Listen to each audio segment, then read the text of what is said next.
Greetings, humans. We are live on YouTube, Rumble, X, Facebook, and Twitch from the Cosmic Studio. It is Thursday, October 2nd, and I just had a wild morning that I'm not even going to get into, but I barely made it down to the seat. But if you're using your mammalian biologically based measurement tools to observe our show at the exact same time as I am going live, then we are in the same node of the multiverse. So welcome to Mike and... Wait a second. What about accounting for internet lag? And what about the curvature of the Earth? So many paradoxes. Well, anyway, welcome to Mike and Dave's Multiverse, where we like to tackle all your favorite ancient mysteries, paradoxes, and more. Today, I am joined by a veteran of the multiverse and this month's Book of the Month, where we feature a new author's Book of the Month every month. Got my copy right here, sent from the man himself, Aleksander Czeszkiewicz. Mr. Aleksander Czeszkiewicz is a brilliant young Polish author who I think is going to make huge waves in this space. He's the author of Déjà Vu, Has Everything Already Been in Search of a Previous Lost Civilization, translated from Polish to English for you. And I always wanted a friend named Oleg, and he goes by Oleg. So welcome back to the multiverse. Oleg, how the hell are you? Thank you very much. Hello and welcome everyone listening to us. And thanks for this amazing introduction. I'm well. Weather is good. It's evening here in Poland, but because of the internet, we can be live at the same time. What is the weather like on October 2nd in Poland? It's sunny, almost no clouds, but it's autumn already here, so it isn't that warm. It's like 10 Celsius, 10 degrees Celsius, something like that. But it's, just not that heavy jacket and you're good to go. You can go outside, no problem. You can wear a hoodie and you're good. Hoodie weather is my favorite time of year. So, Yep. So today we're going to get into your book. Brittany's going to drop a link to our original interview with Oleg.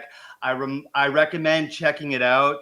The dude blew my mind last time, so I was really looking forward to having him back on the show again. But we're going to talk about his book today because we've grown a lot since Oleg's been on. We've had 1,000+ new subscribers. We're really grateful for all that. So thank you to everyone, new subscribers. We're going to get into that. We're going to talk about some new discoveries in China, including a skull 1 million years old that could potentially hold a human-sized brain. We're going to get into discoveries at Göbekli Tepe and more. So hang in there with us. So we're going to do a couple quick promos. If you use the link that Brittany's going to drop in the chat, or it's also going to be in the description, to purchase Oleg's book, and then email us to mikedavesmultiverse@gmail.com a screenshot of your purchase with no personally identifying information. I don't want to know all your information, but just screenshot it, send it to us. We'll send you a free Mike and Dave's Multiverse hat in the mail. Send us your address. Here's the hat.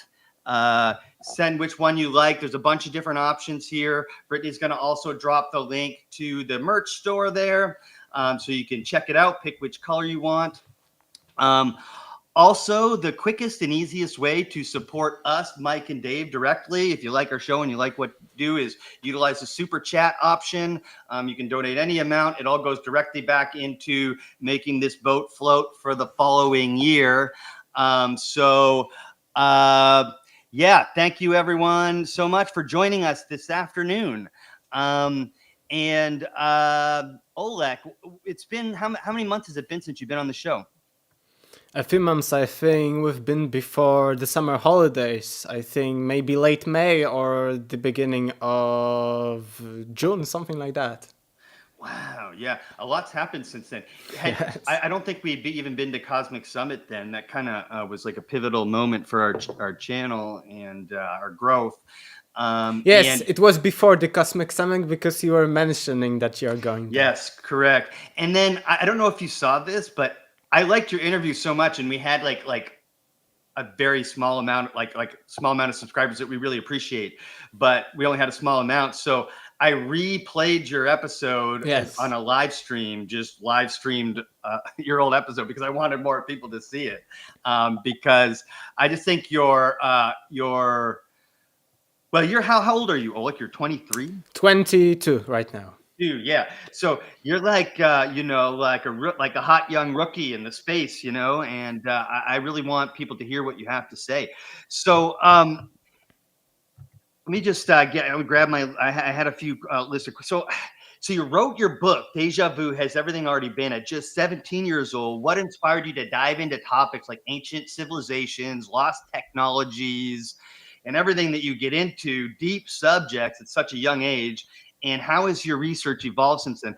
I know that you had like really good parents who were very supportive of your interests, but is it more than that? Like what was there something that really sparked this for you?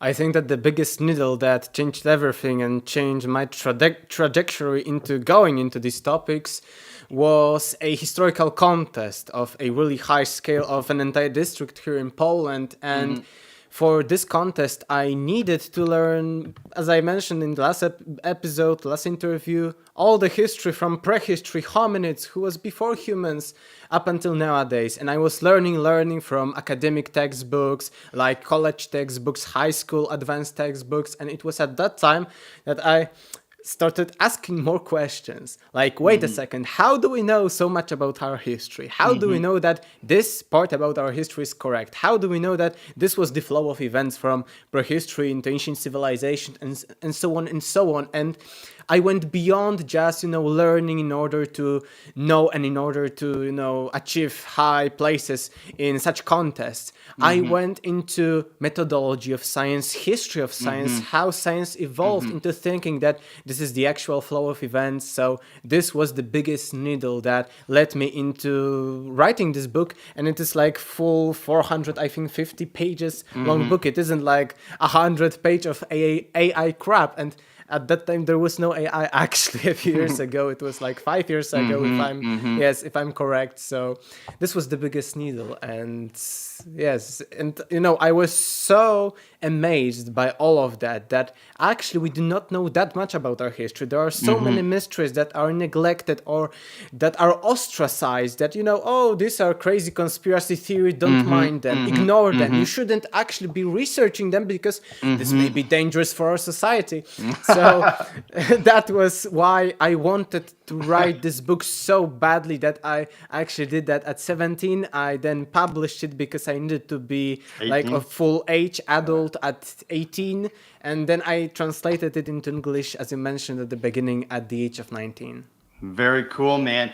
Yeah, and it's my opinion that your generation is going to blow the door wide open on all this stuff. I'm seeing right now, like the pioneers passing things down to new or like content creators who've been doing it for like 6 or 7 years on YouTube and writing books and things like that. And like you're the next generation of that in my view. And I find your perspective so interesting for two reasons. One, you're Polish, and I had not heard of through a Polish cultural lens as well as a generational lens, like somebody who's dove into this topic so deeply. And I wanted you, because this was one of the most interesting takeaways I had from your last interview. You had mentioned that the Polish society and culture is particularly open-minded for some very for historical contextual reasons. Would you explain that?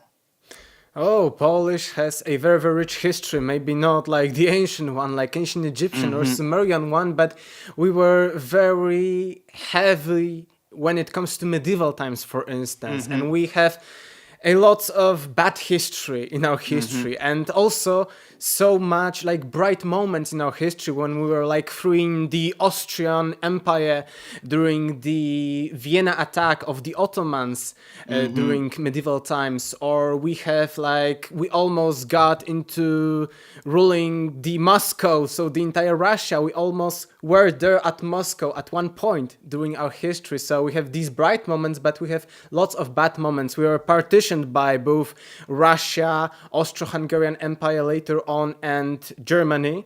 And we were partitioned, so our country was not existing for entire 123 years. It was only then again rebuilt after the First World War. So, and it's crazy, plenty of people here in Poland say that, 123 years, and there was Russification, so you couldn't speak Polish in plenty of the places in Poland, so you only were to speak Russian, or Germanized, so we should only speak German in many regions. In some regions, of course, you could speak Polish, but it was different in plenty of regions. And for 123 years, this is what, everyone is prideful of here in Poland, that we actually survived, and we have still Polish language, Polish culture, Polish history. Of course, plenty of things were destroyed, but plenty of things were during these very hard times when we were being sent into Siberia, where we were being sent to to participate in wars that weren't ours at all. And, so we have had these bright moments, these very negative moments, or, the Second World War actually started because Germany attacked Poland, not the other way around. And at the same time, Russia from the other side. So again, history repeats itself. Again, from both sides, we are partitioned during the Second World War. So we have a very, very rich history. We have plenty of castles. When I was a child, I was going with my parents. I visited probably like 20, 30 or 40 castles. I did not count them. We have plenty of beautiful castles, some destroyed, some renovated. So we have a very rich history when it comes to that. And you mentioned that you think that Polish people are open-minded when it comes to history. I would say, they know the history because it is so, they can feel pride because of the history. So they learn history, and I would say they are very skeptical when it comes to different ideas. When someone comes from West or East or anywhere else and says, no, Poland wasn't like that, and wants to change our point of view on history, and people are no, we will defend that at all costs. So I would say we are to some extent very conservative when it comes to what we think is right, and because of that, maybe when it comes to alternative research, we are also conservative when it comes to someone saying, no, Atlantis didn't exist at all, it is fairy tale, and we are wait a second, why? So this is more of how the Polish mindset works. That makes a lot of sense. And so they're hesitant to go too far into this is a conspiracy or this is actual fact. And that's what I meant by open-minded, was that it's like you're willing to consider and not willing to go, this is the truth and that's it. And yes, you guys as a culture want to define your own history. Yes, but at the same time, we are open-minded with a large dose of skepticity. So if we see a new idea, we are, maybe it's not right. Let's wait for a moment and, let the time unfold and see if it was right. So we are open-minded for new ideas, but we are skeptical about them initially. So even I would say that when it comes to Atlantis and stuff, people are also skeptical, but they see that it is a more rational thing to say maybe Atlantis existed than to think Atlantis never existed. It is just fairy tale. This is just a more rational one when it comes to all the information and data we have. So for instance, when it comes to Atlantis and other like lost civilization stuff, they are skeptical when people say, no, there weren't previous civilization before ancient Sumer, or there weren't previous settlements before the first cities at Jericho, or, the Neolithic Revolution times. So they are skeptic about such bold claims that, are limiting us, that no, there was nothing before. They are even, if someone say, oh, Poland started, there is nothing ancient in Poland, they are, wait a second, who knows, maybe we'll dig something and it will turn out to be ancient, who knows. So I like your choice of words there, Oleg, because it is a bold claim to Yes. make that you know everything about the remote past. It's very bold. It's like one of the most bold things you can do. And so it's my opinion that the monopoly on that type of information is over. And it's just going to it's exciting times ahead. And so let's get to your book. In the book, what is, what would you consider some of the most key evidence for an advanced lost civilization here on Earth? Like, what are your, top 2 or 3 that you cover in the book that you think illustrate this point pretty well? I would illustrate it not with 3 examples, but with 3 areas of knowledge, areas of research that are showing us that it is very likely that there was something before the first civilizations, as we just mentioned, and, to completely debunk this bold claim that nothing was before. And I actually, because many people all say pyramids here and that, I also provide these examples, but I start, for instance, with modern times. What would happen if nowadays all the humanity vanished? How our civilization, if it was alone without humans, without restoration, renovation, would behave?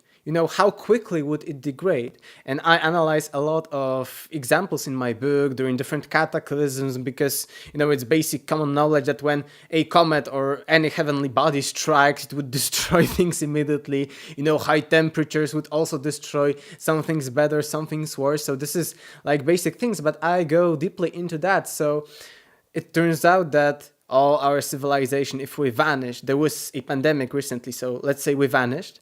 Mm-hmm. It would only take a few hundred years for it to be like completely demolished, and it would only take 1,000 years, maybe 2,000 years for it to be completely, let's say, covered with, nature stuff. Mm-hmm. And, if you were not to dig it, you wouldn't see any civilization. Mm. And when it comes to any, because I also think, okay, but nowadays we dig, and we do not see so many traces of, let's say, some computers from prehistory sure. or electronics. There are a few, of course, anomalous cases, but we do not see much of it. So why? And it turns out that first, any kind of remains, like we have all of these archaeological remains of prehistoric animals or of dinosaurs, these are very rare occurrences. They do not happen very often, actually. We see a lot of them, but like 90% of them are non-existent at all because these remains didn't survive, because it depends on weather, on different conditions, if it is wet or dry, etc., etc. And when it comes to things from which we build modern buildings and modern civilization, they are even not that much durable than all of that. Plastics, we are in media threatened that, oh, these plastics, these hazards, etc. But actually plastics would completely decompose in most of the cases in a few hundred years up until 1,000 years. And let's say even conservatively speaking, pyramids are, let's say, according to Egyptologists, 5,000 years old. So, if the Egyptians were using plastics, plenty of that 80 or 90% wouldn't survive to our times. So, different kind of materials, metals, glass. I also take into account technologies, even space technologies. All of that would vanish in, let's say, 5, 10, or 20,000 years, depending on the level. So this is one area of knowledge. The other area of knowledge, which is directly correlated and connected to the previous one, is what we actually know about prehistory, before written history. Mm-hmm. We see, you mentioned discoveries, I will come to that in a minute, but when I was researching my book, let's say 5, 6 years ago, the oldest claim for the remains of anatomically modern humans, just as we are today, not previous hominids, previous species, was that we existed for 200,000 years. And when you see, civilization appeared 5,000-6,000 years ago, and you see 200,000. So it connects with the previous one that if 100,000 years ago, so already 100,000 years after we emerged, according to this conservative data, there was so much time that most civilizations would vanish, like Atlantis and like other ones. So this is the other one.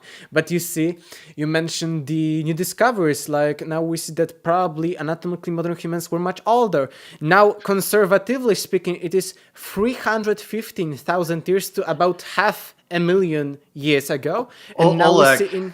That's what's crazy to me is that it just switched. That just switched to the conservative view a few weeks ago. Like, and 300,000 was like the limit they were willing to say a month ago. That's crazy, right? Yes, and as I mentioned, when I was writing my book a few years ago, it was 200,000, then 315,000, and now we are talking about something about a million years ago with this discovery in China. So let's say even, okay, this was not anatomically modern in the same way as we are human, but it was a very close relative to us. So maybe there were anatomically modern humans 800,000 or 600,000 years ago that were almost the same as us. So as I mentioned, this connects with the first point that civilization vanishes really, really quick. And the third point would be an actual demystifying of the myths, or demythifying, if there is such a word, that what is considered in the mainstream as myths, legends, fairy tales of our ancestors, if we take a look at them without bias and from what we know currently about our history, prehistory, anthropology, and so on and so forth, we will see that these myths are accurate with geology, are accurate with anthropology, are accurate with,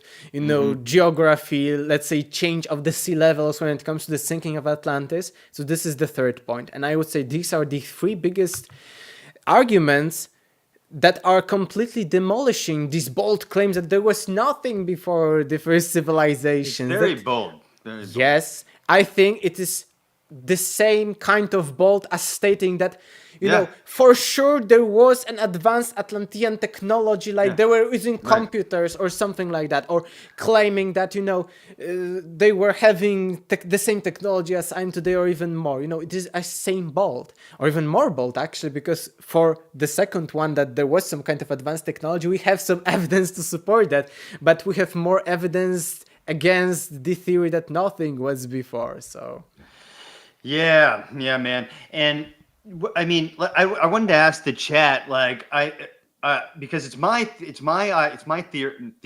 my hypothesis that human civilization was cyclical. We know very little, maybe less than 5%, and that's just me making numbers up about our actual true history of the remote past, and that we're likely on the second, if not many more iterations of human history. So I wanted to ask the chat, what do you guys think? Do you think that the timeline's correct? Do you think this is our second iteration? Do you think there's more? What do you think? And then Oleg, what do you think? Because you in your book, and I'm sorry, Oleg was kind enough to ship this to me from Poland and write something nice in here for me. So thank you so much.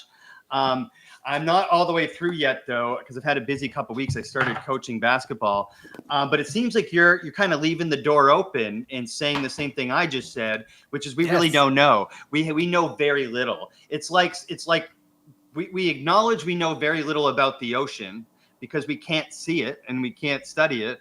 So why can't we acknowledge that we know very little about the past? And that seems like where you're going. Am I on track? Yes. Actually, my point when I was writing this book was not to force anyone into believing in lost civilizations, but actually, yes, to show the possibilities that there are Yes. much more possibilities that there are shown out there. And the same thing you mentioned when it comes to cyclical time, actually why it is Déjà Vu has everything already been, because the title is about the cyclical time, because at the beginning and at the end, I'm closing the book with the idea of cyclical time, that everything is cyclical, showing a few examples that may even point to some metaphysical concepts like reincarnation, karma, and so forth, that our history actually may be cyclical and maybe, not some spiritual fairy tale cycles. No, these may be cycles of the precession of the equinoxes, so a true astronomical phenomenon that we can measure, that it is in the physical realm, and that's why it is titled like that, and not like only in search for lost civilizations. No, it is also about the cyclical time, that everything is repeating, and the same problems that we are having today can be found in plenty of the ancient times. I even show modern problems or modern kinds of technologies and show you a passage from Mahabharata that is showing the same kind of thing. Or I am speculating that from what we know, there may have been these cycles, and then I show you a passage from Mahabharata or another epic of Gilgamesh and so on, showing you that the same thing is considered there like a few thousand years ago already. I even very often tell that that in the story of Atrahasis, so like the flood survival, like Atrahasis was the ancient Mesopotamian Noah of the Bible, and I say that in the Atrahasis story, there is so much from modern conspiracy theory, like it is the same with all the people telling us that there is the new world order, like there are elites who are trying to eliminate humanity. It is the same in the story of Atrahasis, that there are some gods, they are fed up with humanity, they are trying to eliminate it, completely wipe it out from the face of the earth. They send famine, they send war, they send hunger, and so forth. Nothing happens, humanity is still able to survive, and finally they send this huge deluge, which is of course similar to the biblical one, and only Atrahasis survived because one of these elites is saying, okay, I want that man to survive. And later Gnostics, because Atrahasis is a very old story from before, of course, current era, but later Gnostics, after all the times of Jesus, are interpreting the Noah story of the survivor of the deluge, of the people who survived the deluge, and they're interpreting also as conspiracy theories, almost like nowadays, that they were having some pacts with the Jehovah, Yahweh, to, be the evil rulers, that, okay, if you will, Noah, Yahweh is telling Noah, if you will be in my command, if you will do everything I tell you, you will be ruling the earth. And, the crazy conspiracy theory goes on and on up until nowadays. So you see plenty of parallels between, modern problems, modern thinking of people, modern conspiracy theories, and ancient texts that survived. Yeah, that's why you used the term demystify earlier in relation to those texts. So the definition of déjà vu is the uncanny strong sensation that an event or experience currently being lived has already been experienced in the past, even though the person knows it's actually a new event. I mean, if it's not already obvious, it's because it may not be particularly obvious. But why did you go with déjà vu instead of, I don't know, say, I don't know, like amnesia or something like that. Yes. You know why? Because when you actually, when you just have general knowledge about, let's say, modern world, you are living here, you know a little bit about politics, geographical stuff, and so on, and you start actually reading, like, I've been reading English translations of the original text, like Epic of Gilgamesh, Atrahasis, Sumerian myths, Mahabharata, which has a lot of things in it, and you start reading it. You will have so many déjà vus, and you will see, wait, this is the same thing, like the same problems or the same concept. Maybe you hear someone spiritual, some spiritual guru, or, I don't want to be negative about it, but you see spiritual person who is saying that she has channeled knowledge about something. All the answers, yeah. And you see the same thing in Mahabharata. You see the same thing in Epic of Gilgamesh. Or you hear some crazy conspiracy theory that may not have 100% of evidence for it. Maybe just someone speculating. And you see the same speculation in the, as I mentioned, Atrahasis story or in the Gnostic text.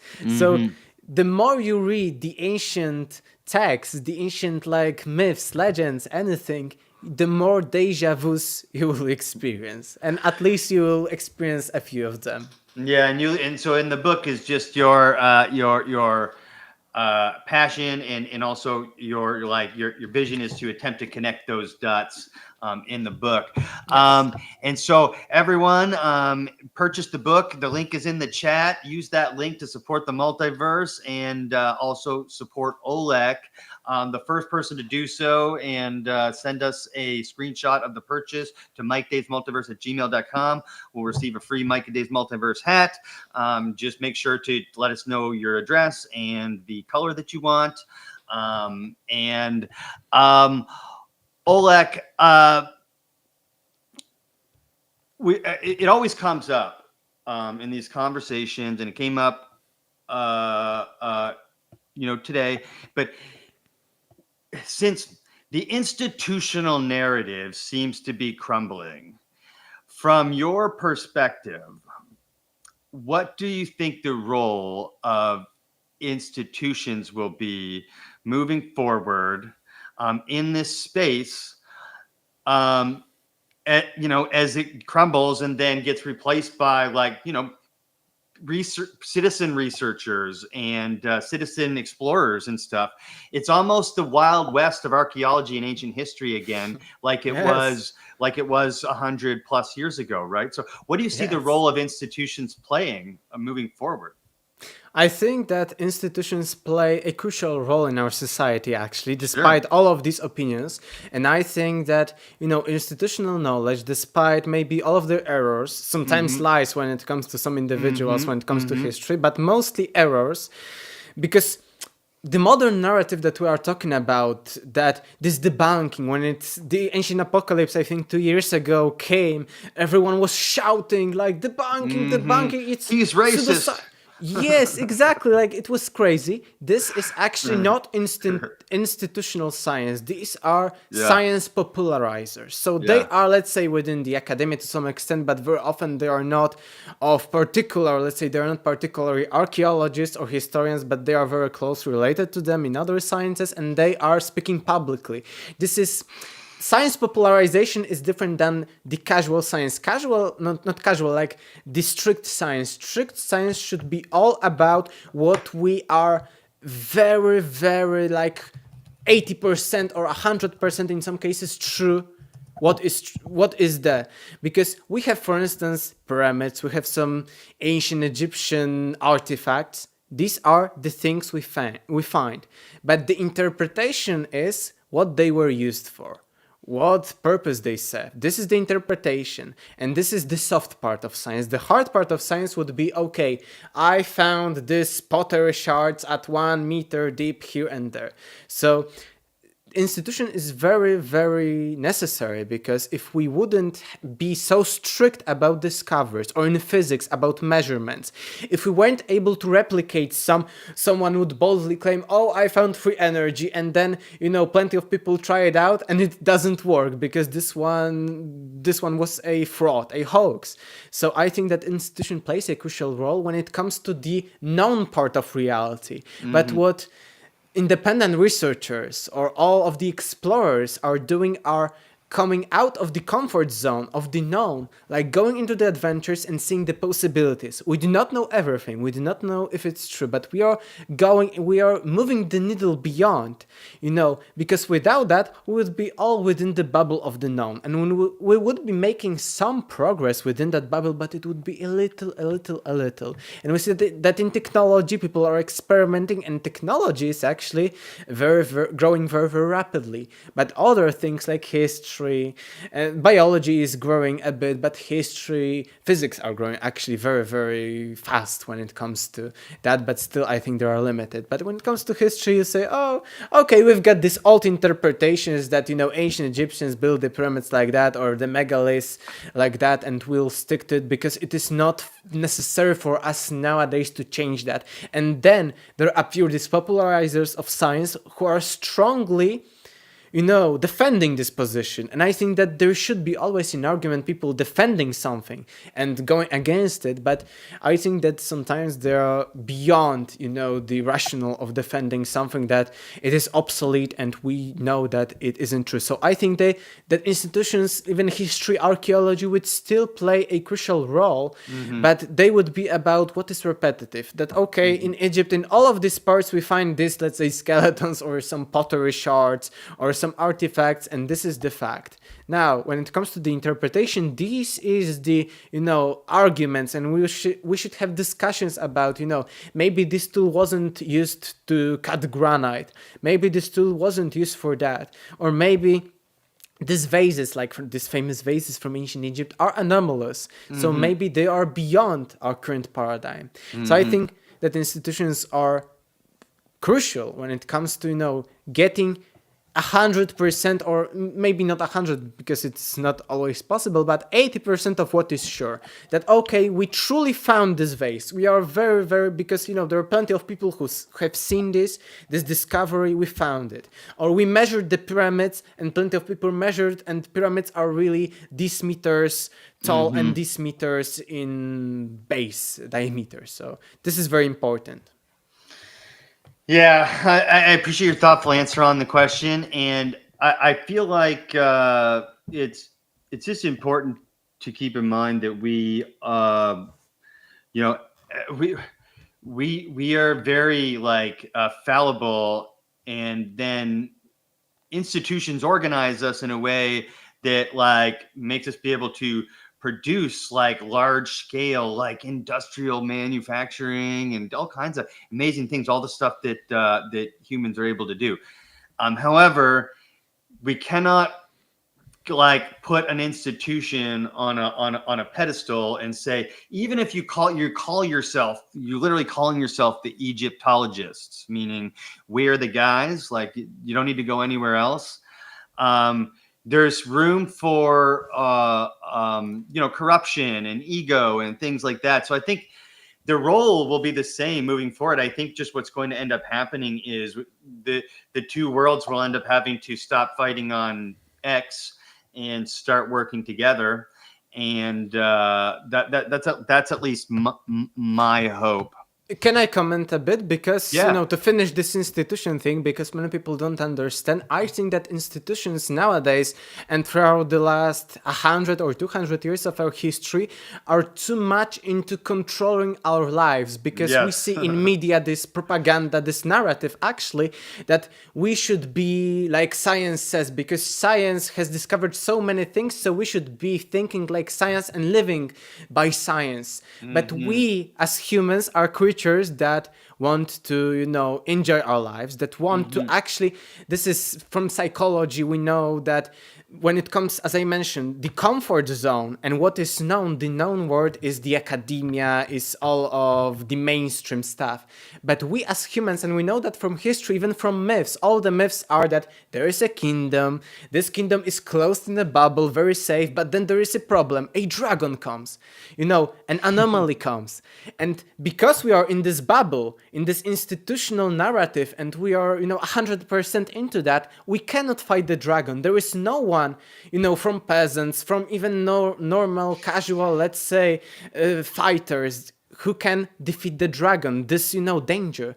And only there is one hero who needs to go outside of this bubbly kingdom with one narrative, one, let's say, fundamental narrative. He goes into a journey, so he goes into the unknown, just as I metaphorized us as researchers, that we are going into the unknown. Like we're saying, oh, maybe this, maybe that. He's going into the unknown. He finds unknown things. For instance, the kingdom is just a casual kingdom like medieval times, for instance, in many stories, but then he finds a wizard. This hero finds a wizard who has powers that are beyond what people think. People think in materialistic terms. Now there's a wizard who can, who teaches the hero things that are out of the paradigm of people from this kingdom. And because of this knowledge and because of this adventure into the unknown beyond the bubble, the hero then comes back to this bubble and slays the dragon easily and, wins the game, wins everything, and, is the best person, gets the queen, princess, That's me. something. That's me. This is actually, a metaphor of how our lives are about, because, people transmitted a practical knowledge in these stories, because we find in Epic of Gilgamesh, like quest for immortality, still nowadays it is a very common one. So we see that in these stories, they metaphorize how human beings should behave and the dangers actually of being closed in a bubble, in a paradigm. So we need, be heroic, and actually that's why I think so many people are depressed, so many people are negative, so many people don't like what they are doing, because they are in this paradigm, this system, and it is our natural way of being that, yes, we need some kind of stability, this empire that is, we can be at home, be safe, and so forth, but we also need this kind of adventure, especially when we are young, or when we are very, very old. But even some old people are going into this adventure, which is the natural way of human being. And I think that modern control of this academia, of the strict part of our society, is actually making people sick, making people depressed, especially the young ones, closed for new opportunities. And that's why we should fight for, going beyond the bubble that we know. Man, timestamp that, Brittany. That's going to be a short. Yeah, dude. I'm not one of these people on my show or anywhere that like shits on institutions like archaeology or Egyptology. I didn't even mean to when I said that, like, they don't own I very much respect all the work they do, and everything. It's hard work, actually. It's hard work. It's going dedication. through generations, through hundreds of years, and little by little, and being very meticulous, because we as researchers or explorers in these topics, we are okay. I read that, but we are not. Even if I'm trying to be objective, meticulous, not to make mistakes, but for sure I make mistakes. When I'm speaking, when I'm writing, and so on. But these institutions are controlling because they don't want them. They want to eliminate as many mistakes. That's why you have tutors who are telling you, no, your work is bad because of that. Here is a hole in your reasoning. And it's very, very slow in comparison to what you can explore. Yeah, it's rigor. You have to, if you go get even if it's a soft science like archaeology or anthropology, you're put through a rigorous education program and study, like research study, and then you have to teach. You have to learn how to teach, you generally are trained in advanced techniques used to methods. Yeah, exactly.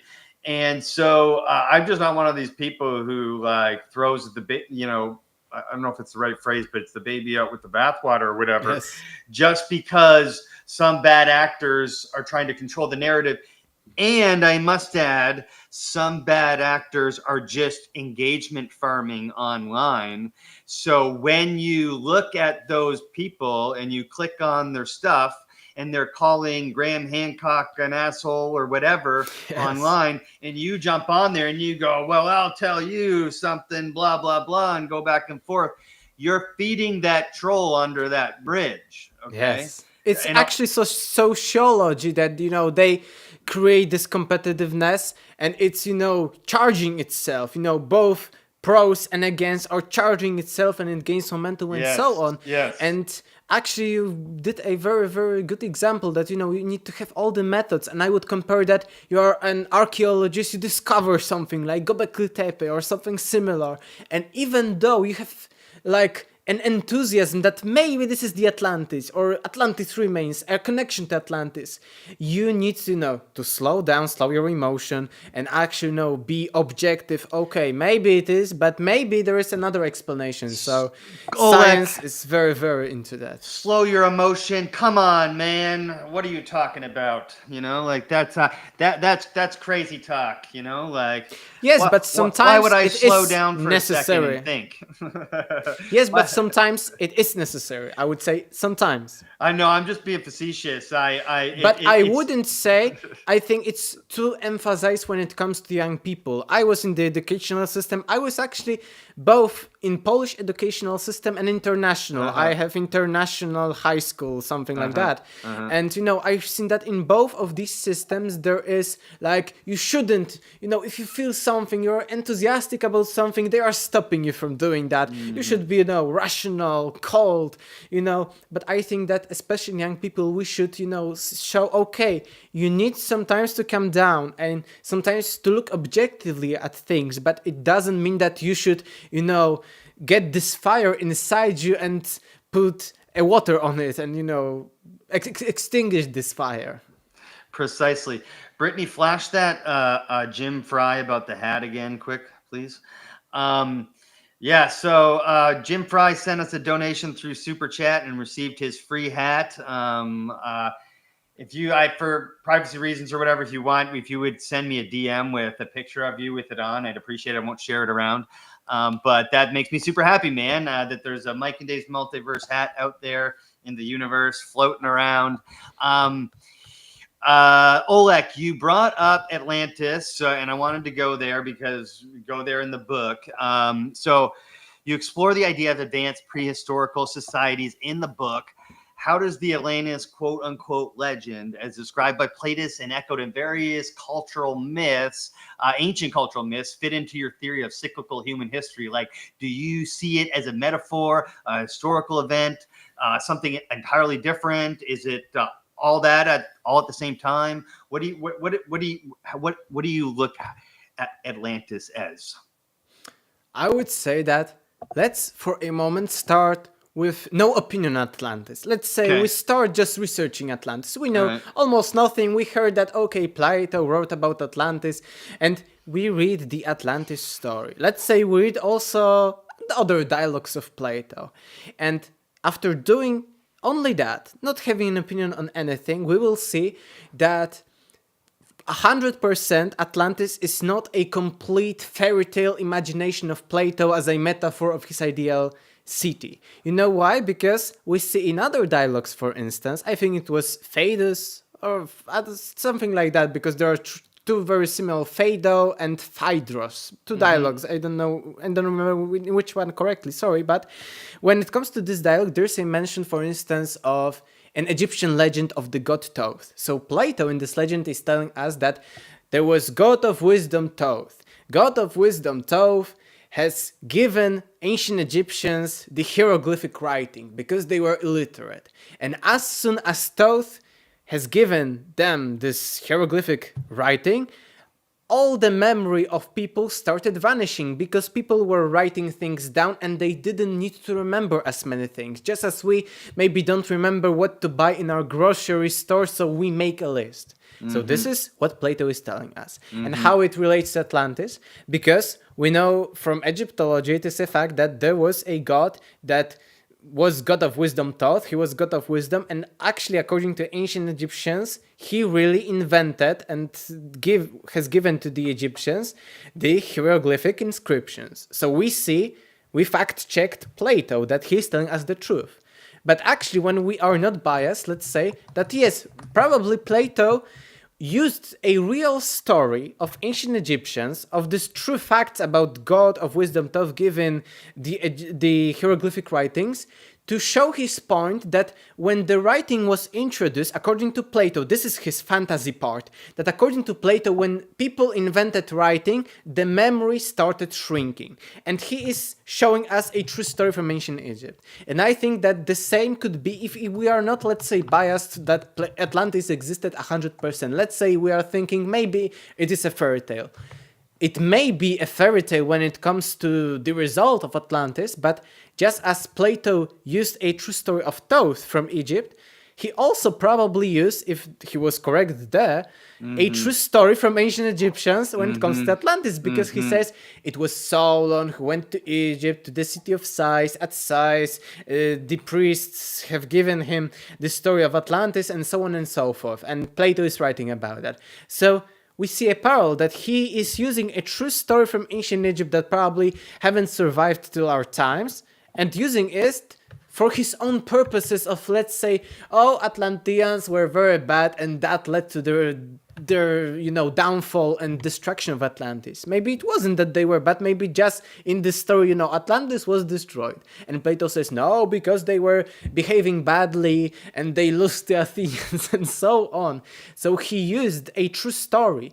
And we see, when it comes to ancient Egypt, if we are well read when it comes to myth and lore from ancient Egypt sources, we see, for instance, that Plato is telling us of different lineages of kings of Atlantis coming from god Poseidon himself. But we see in ancient Egypt it is the same stuff. And we see, oh, Plato is telling us about 9,000 years before Solon. No one has ever thought before of that distant lineages. But we see Egyptian lists of kings, true sources, some very, very ancient from the first dynasties of Egypt, like the Palermo Stone. But we have Palermo Stone, Turin's kings list, Manetho's kings list. All of them are telling us of even 30,000 plus years ago of lineages from gods, as in the story of Atlantis, that there first were gods, then demigods, then just casual human rulers. And we see that, yes, it is very, very probable, just as we found what Plato wrote about Thoth later to be correct, because Thoth was really the Egyptian god of wisdom who introduced hieroglyphics into the society. So we see that maybe Atlantis was the same, but not the entire story have survived, but some of the fragments, like the Egyptians' list of kings. And we see, okay, maybe not, because it would be also a crazy statement that all Plato told, because we couldn't find 100% evidence for that Plato 100% said truth about Atlantis. I do not even subjectively speaking, I do not think that it is 100% true. I think that there are some distortions here and there, some of course metaphors, but we see that the basis was a historical account that probably was there in Egypt in very, very ancient times. So we see that, telling, oh, Atlantis is a fairy tale, it never existed. Maybe it never existed, but it is a historical record that maybe Egyptians believed in. Maybe it haven't existed as a city, but it is historically true that Plato transmitted this story from ancient Egypt. So this is my argument. And then we see, okay, we have taken all of that into account. Now we want to find out if Atlantis is real or not. Now we see geology, timing of Atlantis 9,000 years before Solon, the end of the last ice age. So logically, ice age was ending, ice caps were melting, meltwaters could have sunk Atlantis. You see geology, that Plato is telling us of the exact geological location beyond the Hercules pillars, and skeptics are saying, no, Plato is telling us of the Thera volcano or something. No, because Plato is telling us that Atlantis was in front of the Hercules pillars, and then there was the ocean, Okeanos in Greek. So he was distinguishing that Atlantis was not in the Mediterranean Sea, and skeptics still point, no, it was Thera volcano or some other part of the Mediterranean. No. Plato is telling us geographic locations, that it was beyond the Hercules pillars or in front of them, and then there was a huge ocean. And he says that then after the ocean, huge ocean, there was a continent surrounding it, which if we take a map 90 degrees, we will see that he is showing us true geography of the world that could be beyond the knowledge of the Greeks, of the ancient Greeks of his and later even times, that you're sailing out of the Hercules pillars, you see the ocean, the Atlantic Ocean, and you see what he mentions as the continent that surrounds this huge ocean, Okeanos, are Americas, because North and South Americas are of course connected, and if you take a look sailing out of Mediterranean, they are surrounding almost the entire, there's only a gap at the northernmost and southernmost part. So this is how I view Atlantis, and how I easily show people that, even without being biased, without liking Atlantis or not, having all of this points together, it makes more sense that Atlantis was real, or at least it was metaphor, but based on real events on some city or on some kind of location than just pure fairy tale. Yeah, Brittany, what was the name of the guy who we had on the show? The Atlantis is Egypt guy that then he kept harassing me in my DMs about Atlantis being Egypt. What was his name? I can debunk now because Plato is Peter. Yeah. Do you know Peter the Enigma Seeker? Probably no. Have you like he's on X all the time? I'm not an ex, so Nice enough guy, like as a human, but he got like obsessed with like trying to convince me personally for some reason that Atlantis was Egypt and that everyone needed to just listen to him and no one else. Atlantis and I was like, yes, continue. well, I'm just saying, I was just like, I didn't know, like, I'm like, bro, I don't know. It might be like no one really knows, but it's not my leading theory. But thank you so much. And he kept But the point is I appreciate that's why when you're bringing up Egypt, I appreciate you making that distinction, and I want you to debunk that for us right now, because he uses the whole volcano thing and everything like that as his proof. And why can you address that, please? Yes, I can address it very easily. We do not even need knowledge besides Plato's dialogues, because Plato is mentioning Egypt in his dialogues, that Atlantis, during these very prehistoric times, had dominion over. Plato mentions Mediterranean sites like Italy, like modern Italy, also Northern Africa and Egypt. Plato mentions that Egypt and Italy were Atlantean colonies. So he mentions that Egypt is not Atlantis, but Egypt was a colony of Atlantis. So I think it's the easiest way, and so maybe this man is right that okay, Egypt is very related to Atlantis and maybe part of Atlantis, but Egypt, from Plato's dialogues, 100% was not the Atlantis. Right. And even Egyptians, one more thing, because there is a similar story in ancient Egypt that there was I think it's from the Edfu, the famous Edfu text, but the Edfu texts were written down after Plato, so some skeptics say that, they were inspired by Plato. But in the Edfu text, there is a mention of the primeval island of the gods, which was somewhere, beyond Egypt, and later it was destroyed. It was the island of reeds, similar, I think, in the Aztecs or Mayan stories, there is also a mention of the island of reeds, which may be correlated that they both speak about Atlantis. But, when the gods, and these are the Egyptian gods in this story, that Osiris and others were living there, it was destroyed, I think, twice, and then they migrated to Egypt. So again, another argument that probably Atlantis was not Egypt exactly, but Egypt was just some part or a colony of Atlantis. Yeah, that's how I see it. I'm open to the idea of I think within the next 100 years, we're going to start finding pockets of the civilization that we call Atlantis everywhere. So, for example, at the Cosmic Summit, they had a really fun debate, and there was the Azores guys, the wrist shot structure guys, the I think it was a Maldives. There was 5 people. Bimini Road, also one of the places, or Cuba, somewhere there. Yeah, and I was just sitting there thinking to myself, like, what if it's all of them? And one of the most compelling ones was a guy named Michael Donnellan, who is Brittany, is he from Spain? Where's he from?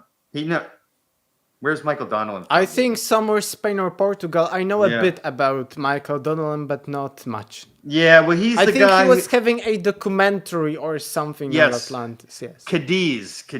Yes, so Spain. Spain. Yes, he's saying that Cadiz is, and it's very compelling evidence, but they're teasing it. So I got to see like a 1-hour kind of edited down version of the docu-series that they're producing. And because they wanted to make it like leave people with cliffhangers at the end of the episodes and stuff. The Cadiz evidence is very, very compelling. Yes, actually, it's a great thing, and I do not have much knowledge about it, but much academic knowledge, let's say, about it. But I found that there is like a Portugal and Spain connection with the Atlantis, and even what I was saying about Plato's location, he's saying in front of the Hercules Pillars, so maybe not. Hercules Pillars is, of course, the modern day Gibraltar when Atlantic Ocean with the Mediterranean Sea meets. So if you would go in front of, but from the side of the Oceanos, so of the ocean, it would be somewhere near Spain and Portugal. And even the Azores are also very close to that location. Azores are close, not very, but close to the Iberian, so the Iberian Peninsula, so the Spain and Portugal. And I've heard some people, but as I say, I haven't found hard evidence for that, saying that in these regions of Spain and Portugal, there are some archaeological records of something similar to Atlantis, actually.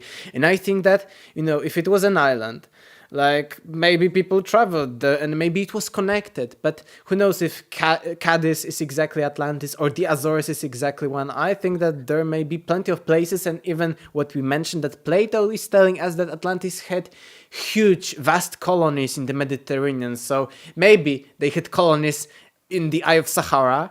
Maybe they had colonies in New Cuba near the Bimini Road. Maybe the main island was somewhere on the Atlantic, whether on the Azores or on the Mid-Atlantic Ridge, somewhere there. So it's very, very possible. But I think that Spain and Portugal, these regions are connected actually to Atlantis.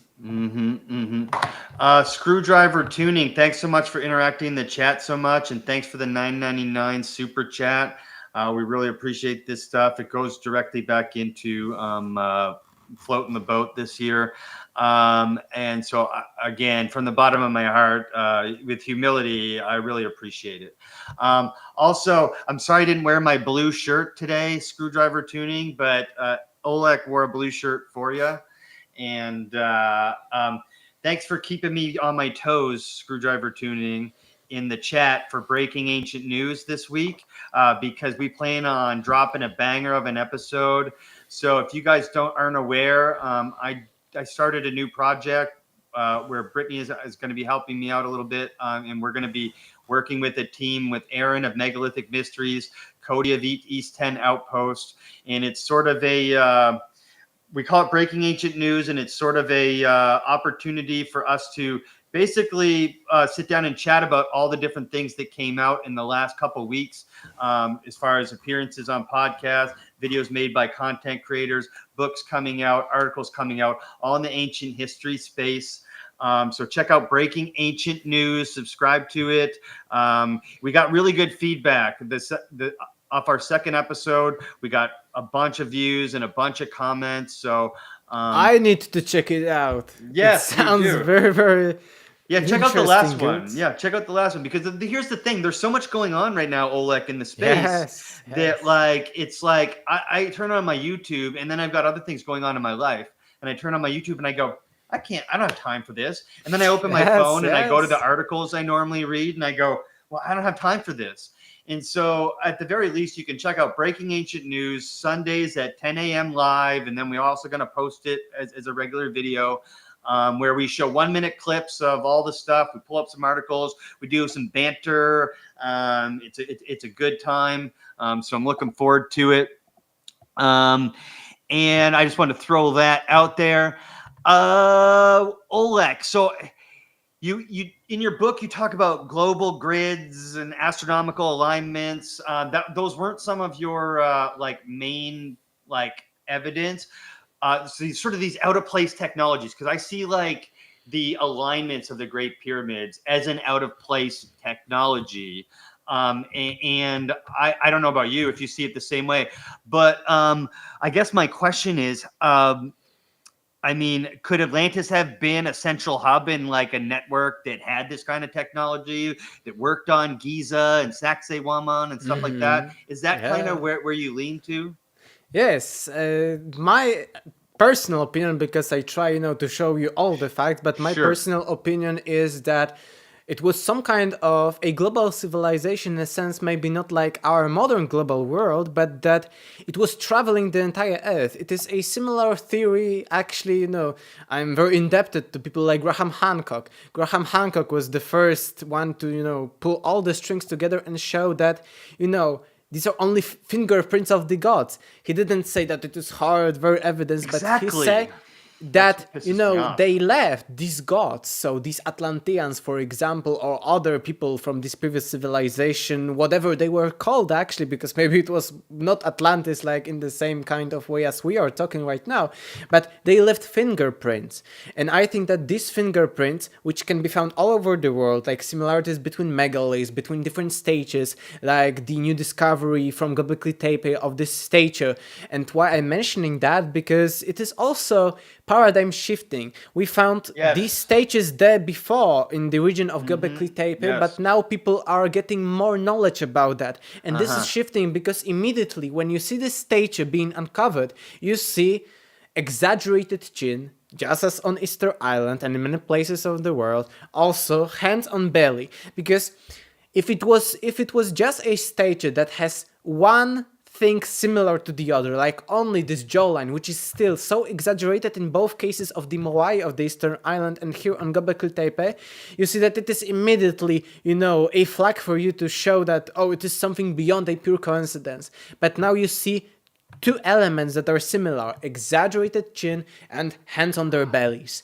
And you see that it is not only Göbekli Tepe, it is Moai, so the Easter Island, different, completely part of the world, located not only in time, but in space, but also in time, completely different times. You see similar stages in South America. Chachapoyas people of South America have these stages with, hands on their bellies and exaggerated chin, like there was a meme, I think it is still a meme going on, like for the last 2 years, like of Sigma, like this exaggerated chin, like this is a true, masculine man or something, like it was a meme. But we see it as a connection that are showing us that there is some connection between these sides, that there are some global fingerprints. We do not have evidence 100%, but I believe it was the case that these people were maybe somewhere on the Atlantis, like in the city of Atlantis, living there, but they were traveling entire world. And why I'm saying about that, because the same with similarities between megaliths. I show in my book that megaliths from Easter Island again, South America, Europe, like Italy and Greece, and then Far East, like China, Japan, and Indonesia. I think these megaliths are very, very similar and have plenty of different characteristics. The same with the pyramids, like Teotihuacan and Giza, 3 main pyramids aligned to the Orion belt from the biggest and the brightest Orion star, so the biggest pyramid, and then the second middle one, and then the smallest pyramid. Then you see that, for instance, the height of the biggest pyramid in Teotihuacan, the Pyramid of the Sun, is approximately, like within 95% of error, half of the height of the Great Pyramid of Giza. So you say almost exactly half the height, but then you see that the base of these pyramids are also very similar. It is, I think, 220 meters in Giza, and in Teotihuacan it is not a perfect cube, perfect square, but it is a rectangle. So 2 sides have exactly the same, like in Giza, in Teotihuacan, 220 meters approximately, but 2 sides are elongated to 230, so it is not a perfect square. But you see, wait, it is very, very similar. But you see, okay, Pyramid in Teotihuacan and in Giza are different from looking. But I think that these were people traveling there and, using whatever materials they had there to build with similar blueprints, with similar alignments, similar stuff. That's why architecture in plenty of places, like in plenty of temples, is also very similar. But you mentioned, I think, one of the biggest smoking guns, the alignment of the Great Pyramid of Giza, like the true north within 0.05%, if I remember correctly. It's extreme precision on the largest scale possible, and it's It is. How could it not be one of the largest smoking guns? You know. Yes, I think it is. 1 second. You mentioned that I can show you something, so I will show you my high school. So before the book, wait, share screen. Can I share? Yep. Wait, I will show only the PDF I have here opened. I Okay. can share. Okay, this one. I just wanted to say too, for those of you who came here from megaliths of Montana, that was yesterday, and I forgot to change the title of this live stream. I think Brittany needs to show you. It is on the left side of the screen. Do you see it? This PDF? Yeah, I'm gonna. I see it. There we go. Yes, this is my PDF. It is 8 pages long. This is my PDF for a high school project, like it was internal essay or something, and it says, did the builders of the Great Pyramid of Giza know the dimensions of our planet before Eratosthenes of Cyrene? So Eratosthenes of Cyrene was, according, of course, to, I will zoom it in, according to, of course, the modern paradigm, the first one to measure correctly the measurements of the Earth. And, you know, the Eratosthenes of Cyrene here, it is like circa 276 to 194 BCE. He was a Greek philosopher, mathematician, poet, and so forth. And he measured it between 0.5% to 17% from the values accepted nowadays. And I, in this essay, show that, wait a second, Eratosthenes wasn't the first, because the Giza pyramids are aligned not only to the true north, as you mentioned, and here will be all the calculations. You see, here are the calculations, but I will, sorry for jumping through, but I want to show you these calculations here are much better than that, but it is aligned. Yes, here it is. The Great Pyramid is also oriented to the true north. What is true north? It is actually the axle of our planet, so it isn't the one that we see in our compass. So, oh, maybe the ancient Egyptians had compass, they put it and they aligned within it the pyramid. No, they used the true north. So the axle of our planet, which is completely different, geographical north. And it is, you see, 0.015%. I don't know, if I need to zoom it here, 0.015%. It is so accurate, the Great Pyramid. You know, here was the fact that it had 8 spheres. Here is, Yeah, the 8 sides is yes, insane, 8 dude. sides. Yes, this is fascinating, but also 8 lines, because we talk about 8 sides, but why 8 sides? I think it's my personal theory. I do not have 100% of evidence for that, but I believe it is for this. This is copyright free, so there is no problem. This is from a very old book from Astronomer for Scotland. I have him here probably, or somewhere 10. Astronomer Royal for Scotland, Charles Piazzi Smith, from his book Our Inheritance in the Great Pyramid, 1864. And he found that this monument, so the Great Pyramid, was placed in the center of the Earth's land surface, meaning that no other latitude and longitude and 4 diagonal lines, so altogether 8 lines, connected with a certain location on our planet, will such a large amount of land be crossed. So if you get these 8 lines, like, you know, longitude, latitude, and then this cross, you will see that no other place on Earth, according to Charles Piazzi Smith, would cross so much land area. You see here Asia, a large land. You see Africa here, North America. So this is, according to him, this was the center of the landmass. But later studies found out that the center of the landmass was located in Turkey. So very close, like I think it is 300, 600 miles away, so not very far from the Giza one, but this was calculated in a completely different way. This was calculated from the circles, so the radial points from this place. So it was a different calculation. So I think that still this Piazzi Smith's calculation may be right. So this was that. But also Livio Stescini, Italian scholar, the Great Pyramid is a model of the northern hemisphere of the Earth in a scale of 1 to 33,200. Do you see that? 432, the famous conspiracy theory and spiritual head stuff. I do not discriminate that. I think that there is some truth in that, but I say, you know, how mainstream could see that. And this is inaccuracy 0.38. I made calculations on my own. Here are there. Wait, control minus. So you can see this is from my book. This is the same. I have the same calculations in my book. You see here height, if you calculate it by that, is 0.38%. I personally would even accept if it was 1% or 2%, but it is less than 1. And base circumference is the equator, 0.5%. The same, I added some controversial ones, like for instance the sacred cubit being, also approximately based on the measures of the earth. And what I was trying to point here is that our ancient ancestors knew the dimensions of the earth very well. They encoded these dimensions of our planet into both the Great Pyramid and some measurement systems, sacred cubit, Greek foot, and I think I provide few other.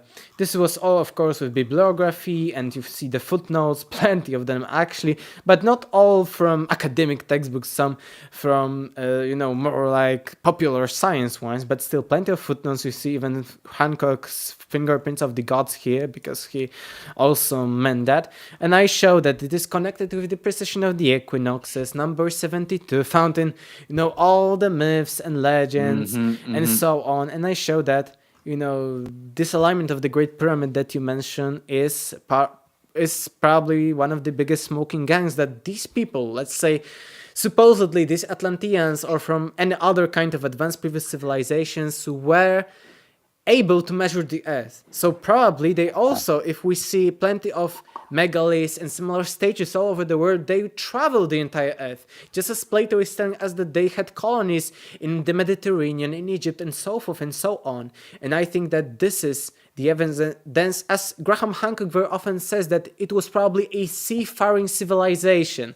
Then you add to that, for instance, the anomalous maps of Piri or Sphinx. I also have them in my book, and you see that they all point that the world was mapped out, so they knew the geography of the world before the Ice Age, before the end of the last Ice Age, when the sea levels were much lower. So maybe before Atlantis sank, because the sea levels were 120 meters. You can calculate 120 meters into your system, but it is a large, if I very often provide this metaphor.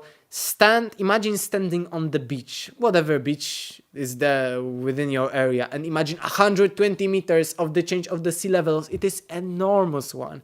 And we see from these anomalous maps that, for instance, Graham Hancock, or earlier, the maps of the ancient Sea Kings, I have this book somewhere there, of Hapgood, Charles Hapgood. These people are showing us that some of the maps from Renaissance, from the medieval times, and even later, were based on some ancient maps. Even famously, Piri is claiming at the back of the map that he was actually taking inspiration or some information from maps from the Library of Alexandria. So it isn't a conspiracy theory that, maybe it was Alexandria. No, these are facts that Piri was talking about, Alexandrian maps.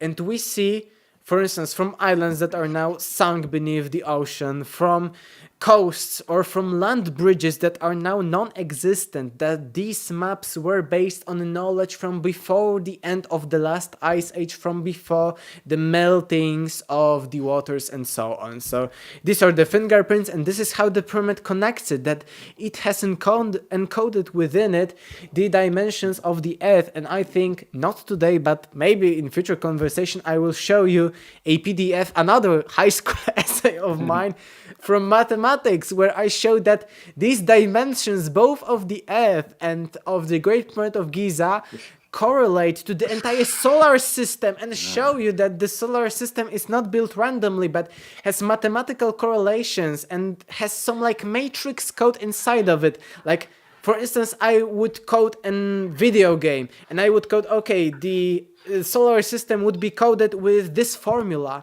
I show that these approximates of the Great Pyramid of Giza, of the earth dimensions, are also encoded in the entire solar system. And the entire solar system may be mathematical, may be geometrical, and it is more than just a random piece of matter.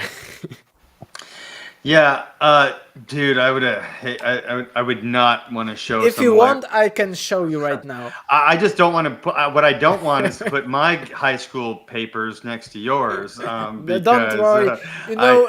Teachers were telling me that I shouldn't do that. I was even once threatened that they would kick me out, but they couldn't. Yeah. Actually. Yeah. So. I do want to see that, but while you're pulling it up, I want to address some of Screwdriver Tuning's questions Yeah. here in the chat because he's got a Yes. few, and they are good questions. Let's see here. Where's the first one? There we go. Is there any sources that place Atlantis 12,800 years ago, or is there any other accounts for smart people before that?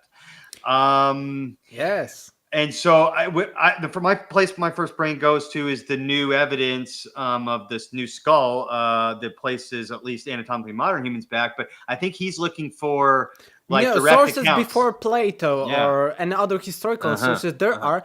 I'm actually right now publishing in Polish. I also translated, but this time from English to Polish, a book of my friend Michael Leflem, with whom I'm co-hosting Atlantis Bros podcast. You can check that out on YouTube. We are talking about Atlantis, and he's a true historian, major in history, and he has a book, Visions of Atlantis. I translated it into Polish right now and in the process of publishing it.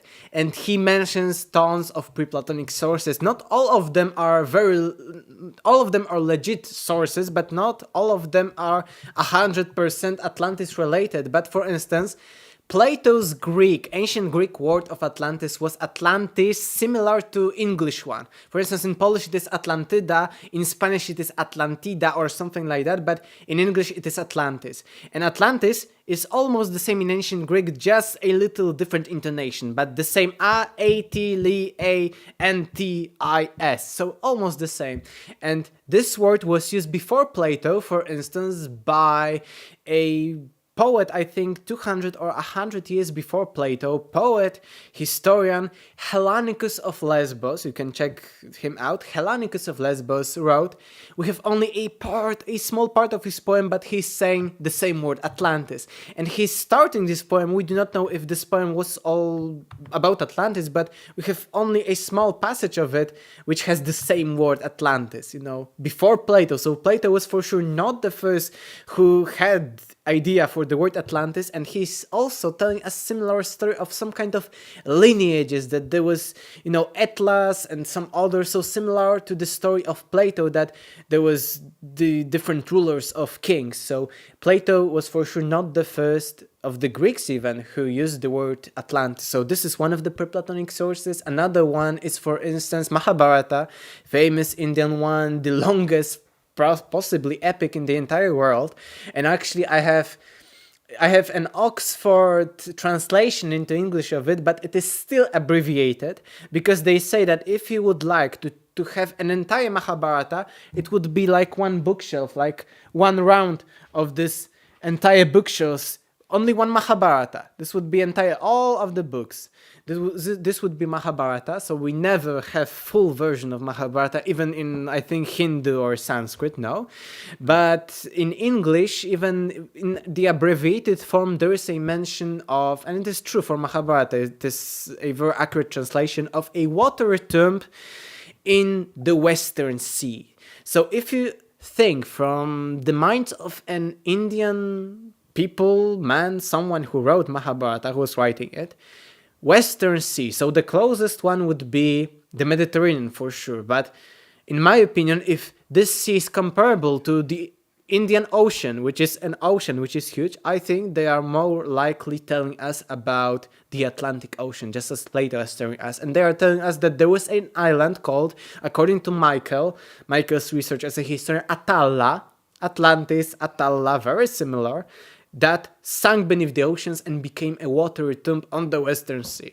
So I say, wait a second, this is almost like the Plato's story of Atlantis. So these are two of the pre-Platonic sources. There were also some kind of festival before Plato, which was celebrating Athenians' victory over Atlantis.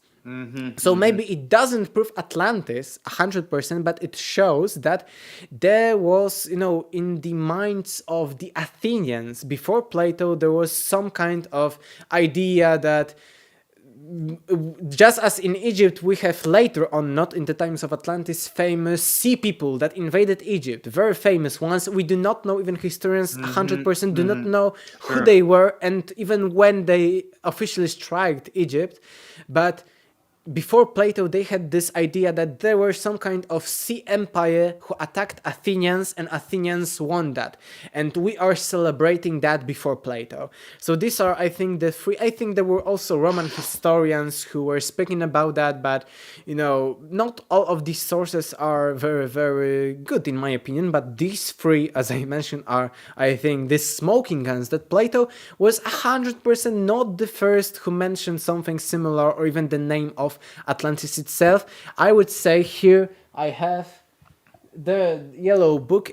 I was learning a bit of ancient Greek just to understand this basic concept. I was also learning, and I've learned a bit of Sanskrit, ancient Sanskrit, but I do not know the entire grammar thing or all the words, but I was learning to transcribe all of this, this strange signs of Sanskrit, there is this line and this different, for us Westerners, strange signs.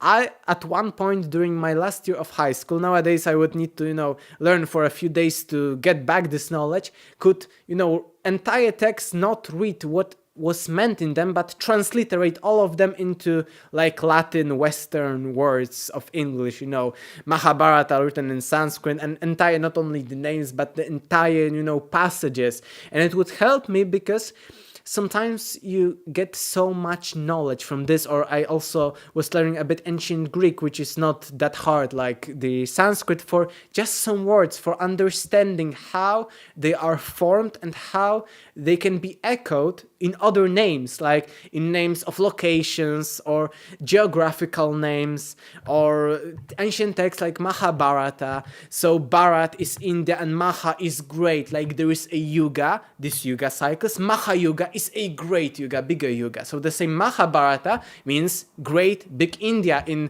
a rough translation. Probably there are different interpretations of this name, but Mahabharata in plain translation means the great, the big India, Indian continent to be exact. So I was learning that, and you see screwdriver tuning, that there are pre-Platonic sources. I mentioned briefly them in my book also, but in my book I focus on different kind of things. You cannot include everything in one book because it would be like this thick.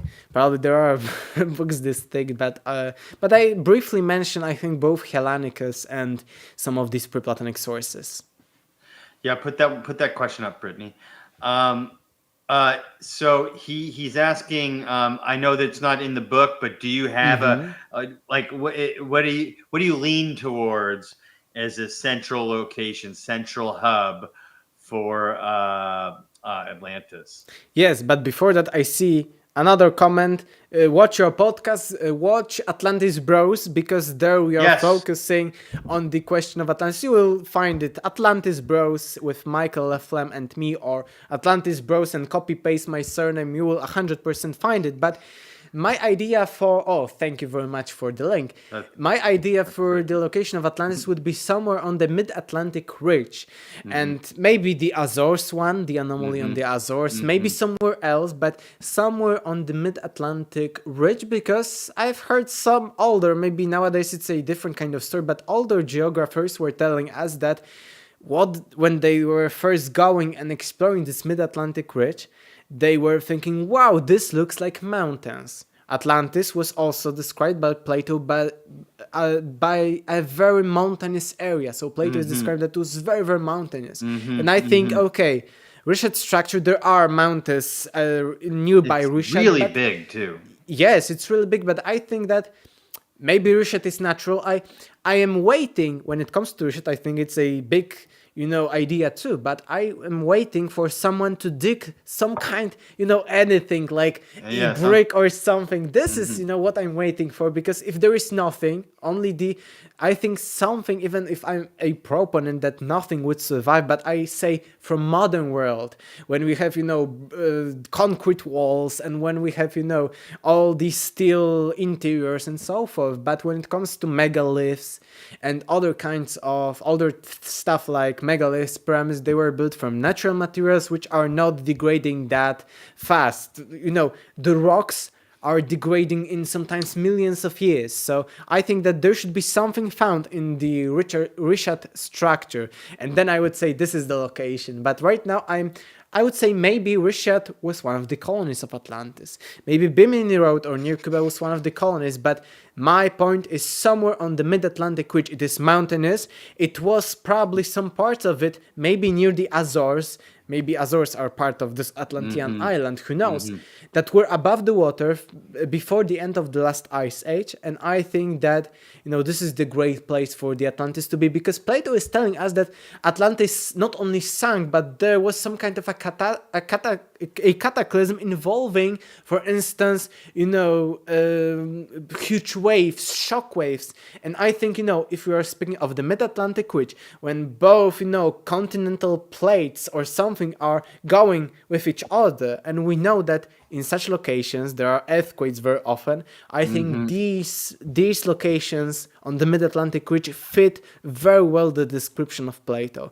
Above water, it sank, there were some kind of earthquakes, maybe a tsunami, because skeptics say that the ending of the last ice age was gradual and the sea levels were rising very low. And I say to them, to contradict them, that okay, they were rising very low averagely, but when the glaciers are melting, sometimes huge, we see that today with our ice caps on the northernmost and southernmost part of the earth, that sometimes huge parts of the ice caps are getting knocked out of the main one, thrown out of the water, and boom, huge tsunamis. We have even tsunamis, cataclysms nowadays in America, in Asia, lots of them. And I think that Atlantis could have sunk during that. But I also think that it could be connected with this tectonic plates that are, facing each other. Atlantis is on the top of it. That's why it's mountainous area. And then cataclysm, earthquake or something, tsunami, it's all falling and collapsing. So this is my point. Somewhere on the mid-Atlantic ridge, maybe Azores, maybe not, maybe somewhere else, maybe, as I mentioned, Bimini, maybe these were colonies of Atlantis, maybe Sahara was. That's my view. Yeah, I mentioned Michael Donnellan earlier in Cadiz. Have you seen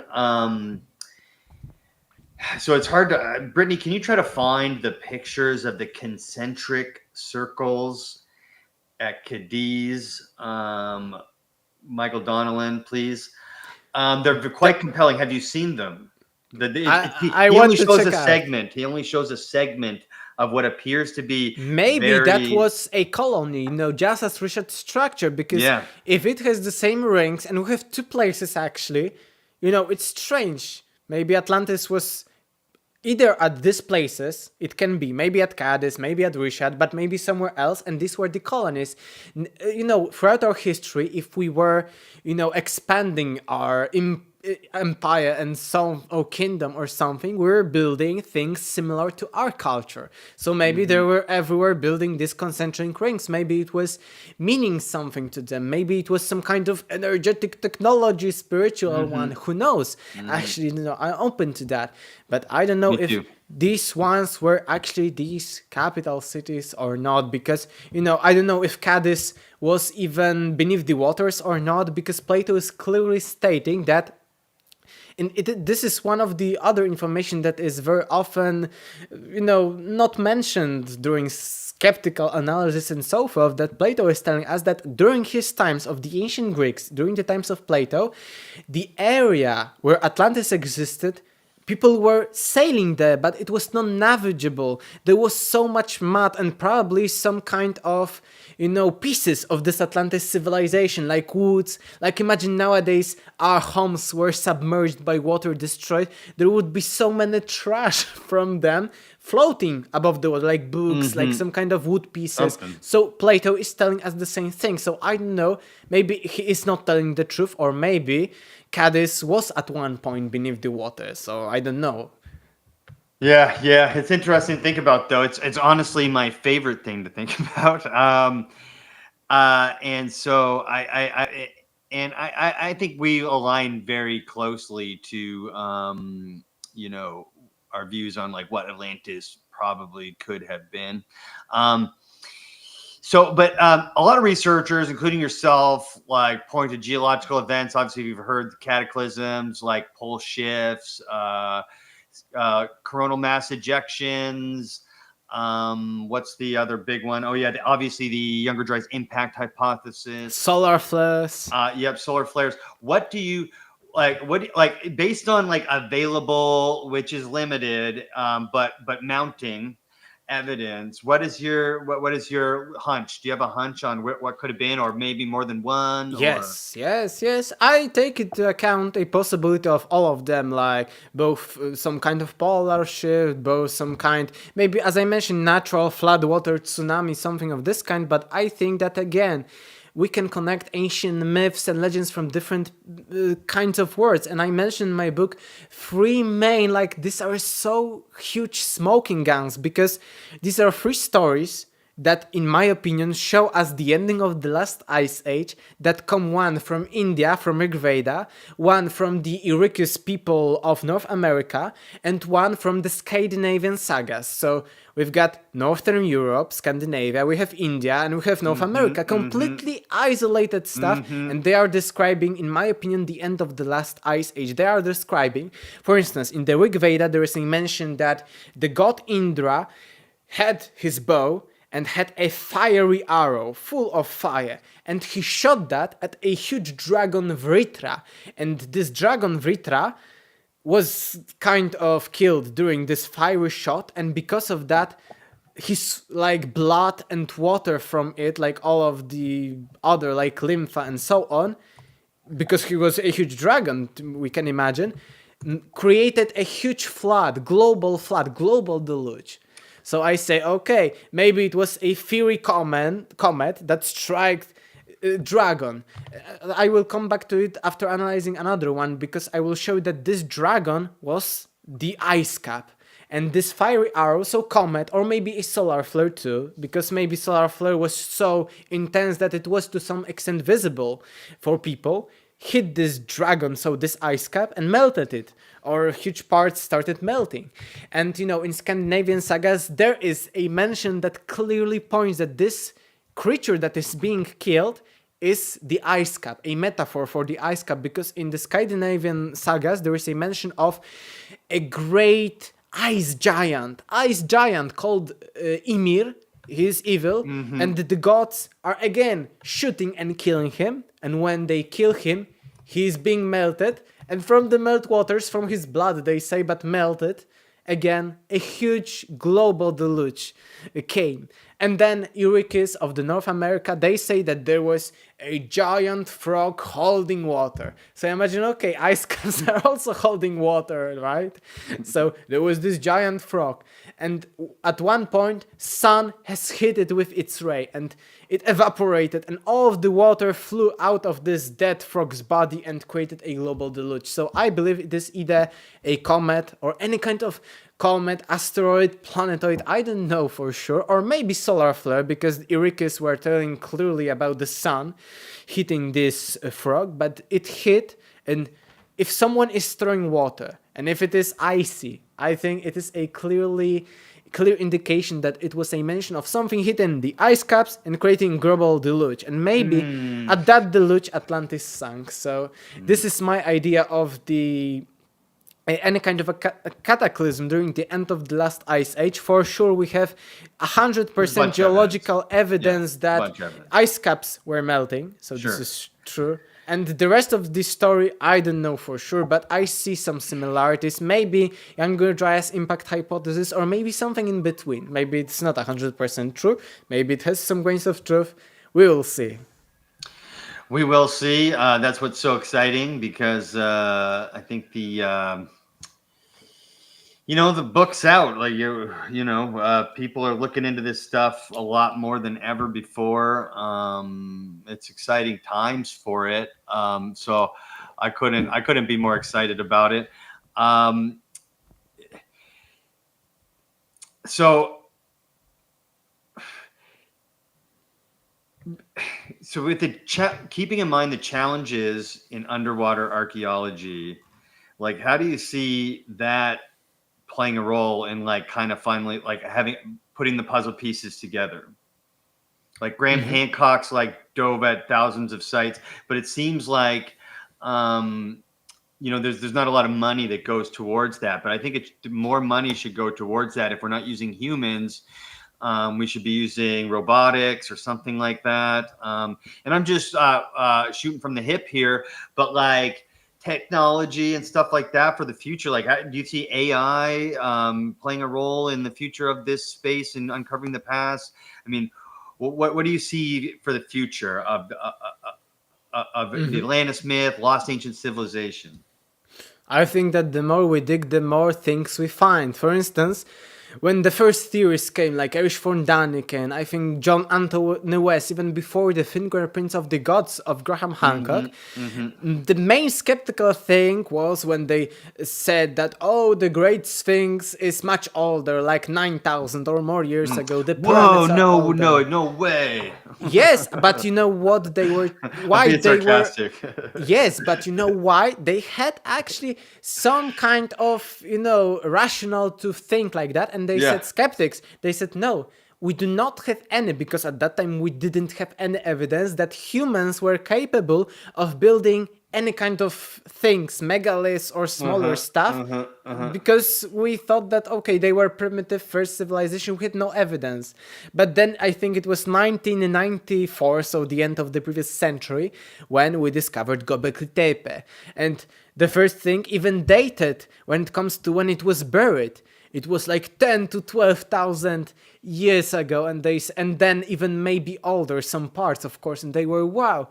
Now we have rational ground to say that people 10 or 12,000 years ago were capable of building things, and even megalithic ones, and creating some kind of these stages and so forth, and maybe having primitive like language in the symbols, because there are plenty of course, symbols at Göbekli Tepe. So now, the more we dig, the more we find. So who knows if, then after Göbekli Tepe, we found Karahan Tepe. I think it was even older than that, and now probably they've a got dozens of precursor. sites there. Yeah. Yes, we see more and more, and you see that, now we say, okay, people were building stuff, megalithic things back then. So maybe someone on an island on the Atlantic at the same time, actually, as Plato is telling us, was building something too, because from Plato's description, it was just some kind of civilization like ancient Egypt or ancient Greece, from basically the description of Plato, maybe something beyond that, but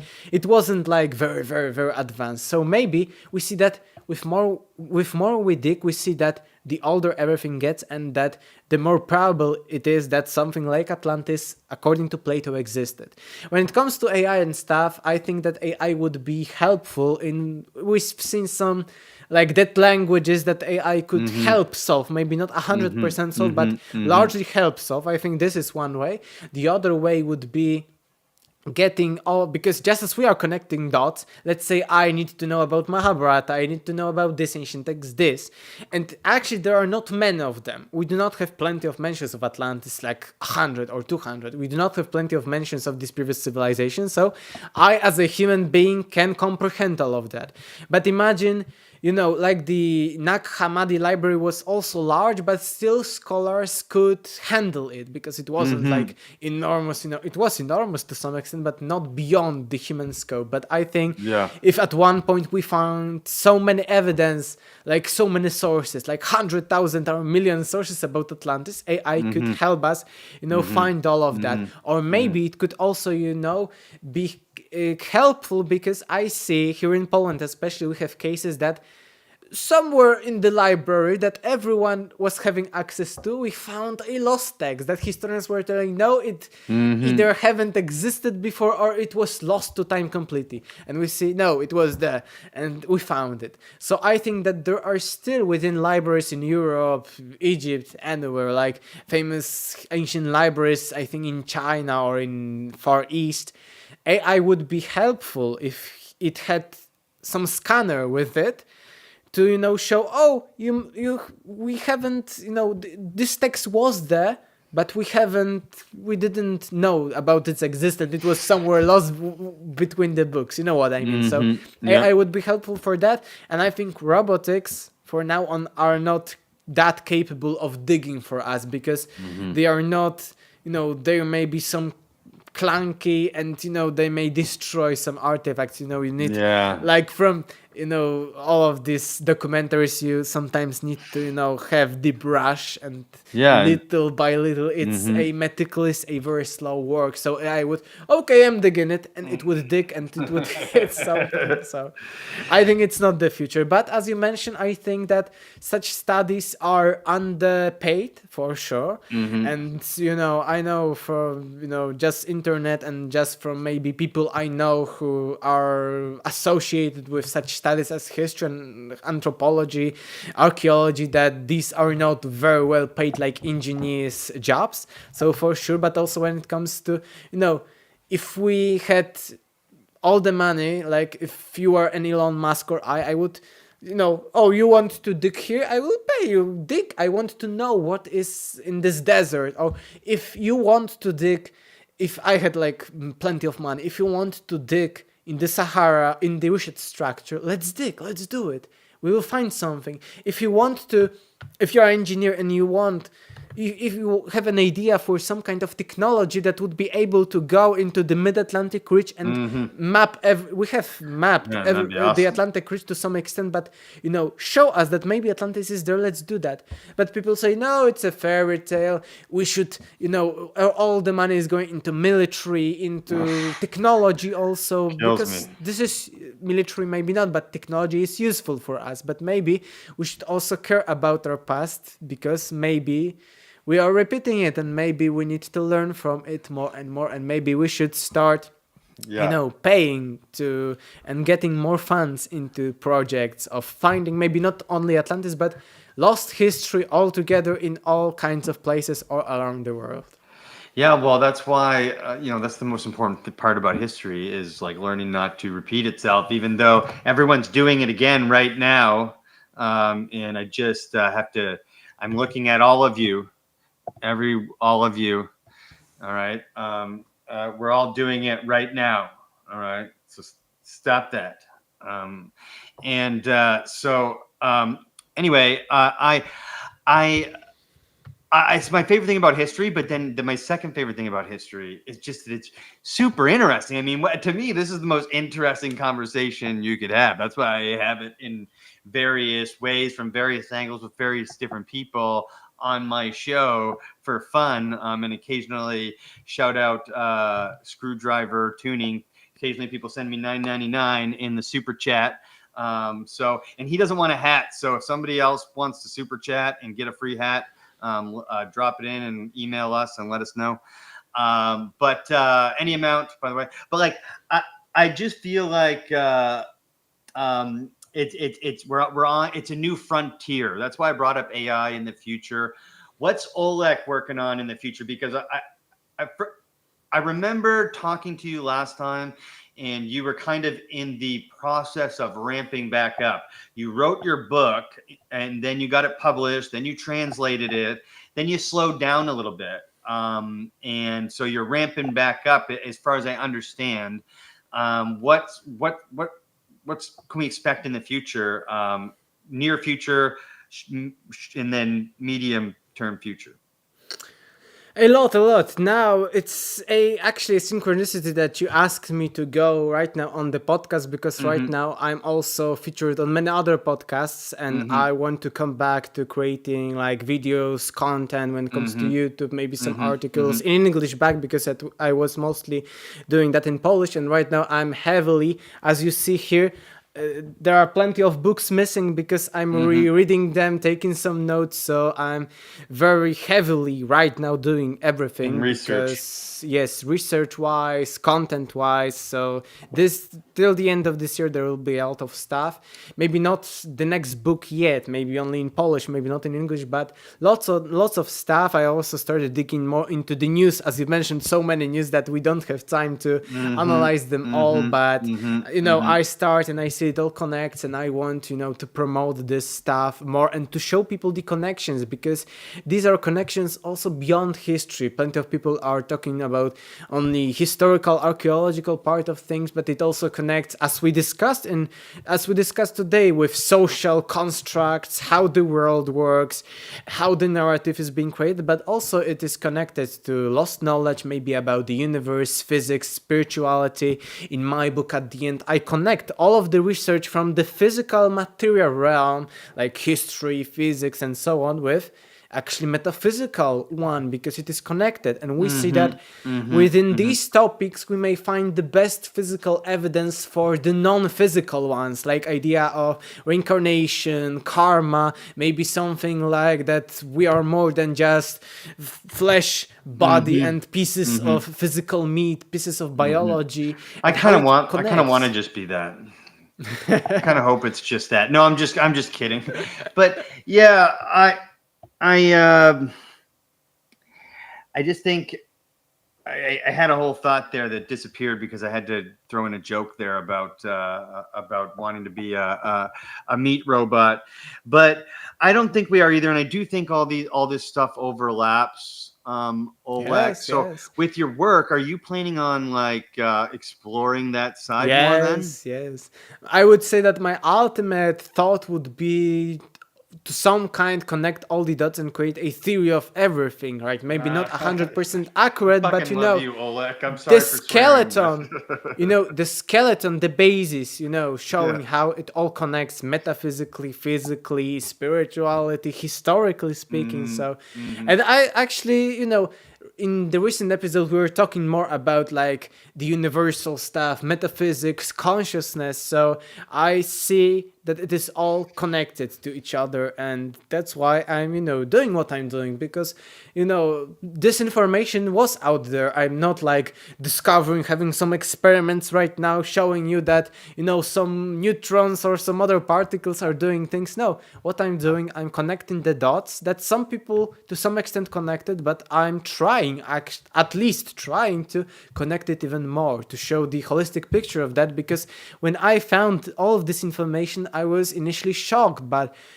why people are not talking about that, or why when they are talking about that they are not valuing that, they are valuing Yeah. some Yeah. stupid things above the universal ones that may completely change the course of humanity, that may even completely change the courses of our lives, find the meaning and so forth, discover new technologies, discover the theory of everything. I was also into the biggest things. Like I see the mundane, it's important, but I would say that, we have enough of the mundane, like boring physics, experiments, make it all over again and again and again, boring, historical stuff, basic ancient Egypt and so forth. We should go, as I mentioned, we have this known world, this bubble, this mythological kingdom, but in order to slay the dragon, so go forward and evolve, we need to go outside of what is known, and we need to explore. And I think that is the fascinating part, the most enjoyable part. So that's what I'm doing. And from, being specific about different topics, I was heavily researching. I am done. I could actually write a book about that, or a few books. Hermeticism, Gnosticism, some ancient texts like Hindu stuff. The cycles of time I'm getting more and more into that connections between time and space. Actually, these cycles of time, I would say, like the Hindu yugas, Greek epochs, Mayan calendar, could be manifested in physical, like as above, so below. So as in the time realm, if it even exists, but in the cycles of time, how we calculate time, how we divide time, this could be also reflected on the material world and how the universe works. I mentioned to you the pyramids and the Earth's measurements and how it connects with the entire solar system. So I started it a few years ago, and back then I even made a lot of, maybe not discoveries, but a lot of connections that may blow minds of people who are in this, materialist paradigm. We are just pieces of meat. It is all random. Universe was created randomly That out of the Big sucks. Bang. There is no meaning. It is all, piece of matter that is, all the meaning. We find these, structures, or we find these connections. These are our own interpretations of psychology and so on. Yeah, I used to do that when in my 20s because it was sort of a counter to. I didn't It grow up was strict. comfort. Well, yeah, I didn't give. I didn't grow up in a strict religious environment, but I grew up like in a religion that like I didn't believe at a very young Yeah. age. I was like, oh, this doesn't make any sense to me. So then as a comfort and like it comforted me to feel like I had everything figured out. And Yes. that's what atheism does. and it did for me. It was very helpful for me in my 20s because it just made me feel like, okay, yeah, that's it. I got it all figured out. They've got it all figured out. I don't have to worry about it. So Yes, you're right. The atheism is doing that. I would say it's what I mentioned with the strict part of science, that it is very comforting yeah, to it does people that too. that Yeah. they know all the answers because science knows so much, so it must be Yeah. accurate at predicting things like that there is Correct. no meaning of life in the universe. This is being in the comfort zone. And this is being within this kingdom. Then when it is attacked by an anomaly, it cannot handle it. Like anomaly, we found Göbekli Tepe, we will find Atlantis, for instance, and people are shocked, like how it doesn't exist. No, they're denying it. Like it's a psychological mechanism within humans. So yes, you are right. I know also plenty of people who are even like in very strict like Catholic or other religious environments, and they are using scientism. So believing that science is the ultimate way, philosophy, and atheism as their defense, like not only the comfort zone, but they It was a defense. defense. It was for me for sure. Yes, Yeah. yes. It also Defense. made me feel like I was smart. Like it made me. It gave me this Yes, like feeling of superiority. superiority. Yeah, yeah. Like I know everything. And Right. actually, maybe at Right. some point when I started researching, always such feelings when you are young arise that, oh, I'm superior, I know more. But the more I learn, the more I see how much much you I don't don't know. And, Yeah. and now, when I see people who are, being so cocky about that, I see how little they know.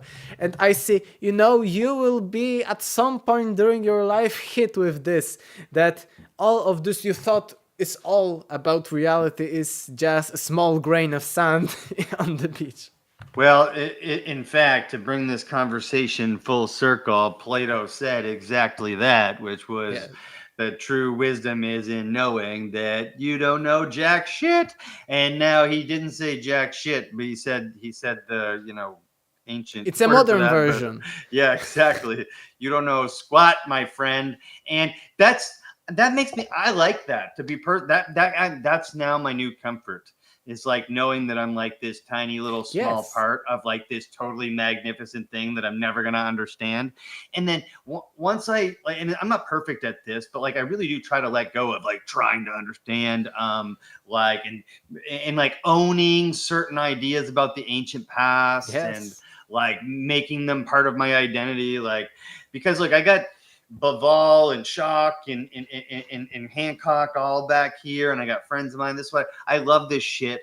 But I make very careful to check myself. Sorry, with my I want to believe tendency because I want to believe this is true, and because it's more fun that way. Yes. But I think it's just important that we check ourselves occasionally, and and then we can all find out together. This is the most fun. This is the most fun. And so you're 22 years old, right? And that's my Correct. favorite thing about you is I'm calling it now. You're gonna end up on Rogan someday if you keep taking care of yourself the way you do, keeping an open mind the way you do, being kind and compassionate the way you are, being curious the way you are, and I have a question because we mentioned institutions earlier, and I don't know if I don't know for sure. Are you pursuing an advanced degree, or is that plans for the future for that? Because I really think you should. Yes, I had 3 years gap, like a gap year, but 3 years in order to do all of that. I was, I'm having a business. I'm publishing books here in Sure. Poland in my niche, but right now I'm going to study and I'm, registered, but there weren't, it haven't started. It will be starting Sure. like in 2 weeks I will be studying history part-time, so only at the weekends, so I can pursue my things and, study at the weekends, and it is the same degree, so the bachelor in history, and later we will see. Okay, start with a bachelor of history. I like it. I just think a guy like you could take a lifelong journey of learning and explore, all these places. And so I'm excited for that. I wanted to personally invite you to. I don't know what your schedule's like or traveling or whatever, but Mike myself, Cody from East 10 Outpost, Brittany's going to be there. My friend Aaron, who's on a Breaking Ancient News podcast. We're helping promote the Quest for Lost Civilization conference in Scottsdale, Arizona, being put on by the Wandering Wolf Productions, Michael Collins of Wandering Wolf Productions, and Worldview Z Media. It's got a bunch of Brittany, do you have that handy? Can you grab that graphic of the? I'm sorry, I just don't have it handy. Of the lineup, and so I'm trying to. I'm helping them promote it. We're going to be there live, doing some like commentary with Gary from Nerdrotic. I think it'll be a great opportunity to introduce Aleksander Czeszkiewicz to the American audience, get you connected to people in the space in person. Yes, It's thank valuable. you for sure. Yeah. I would say that the visa, because I'm in Poland, the visa to the USA isn't that hard to get. It takes a few times, so I would need like 2-3 weeks probably. August 5th to December 5th to the 7th.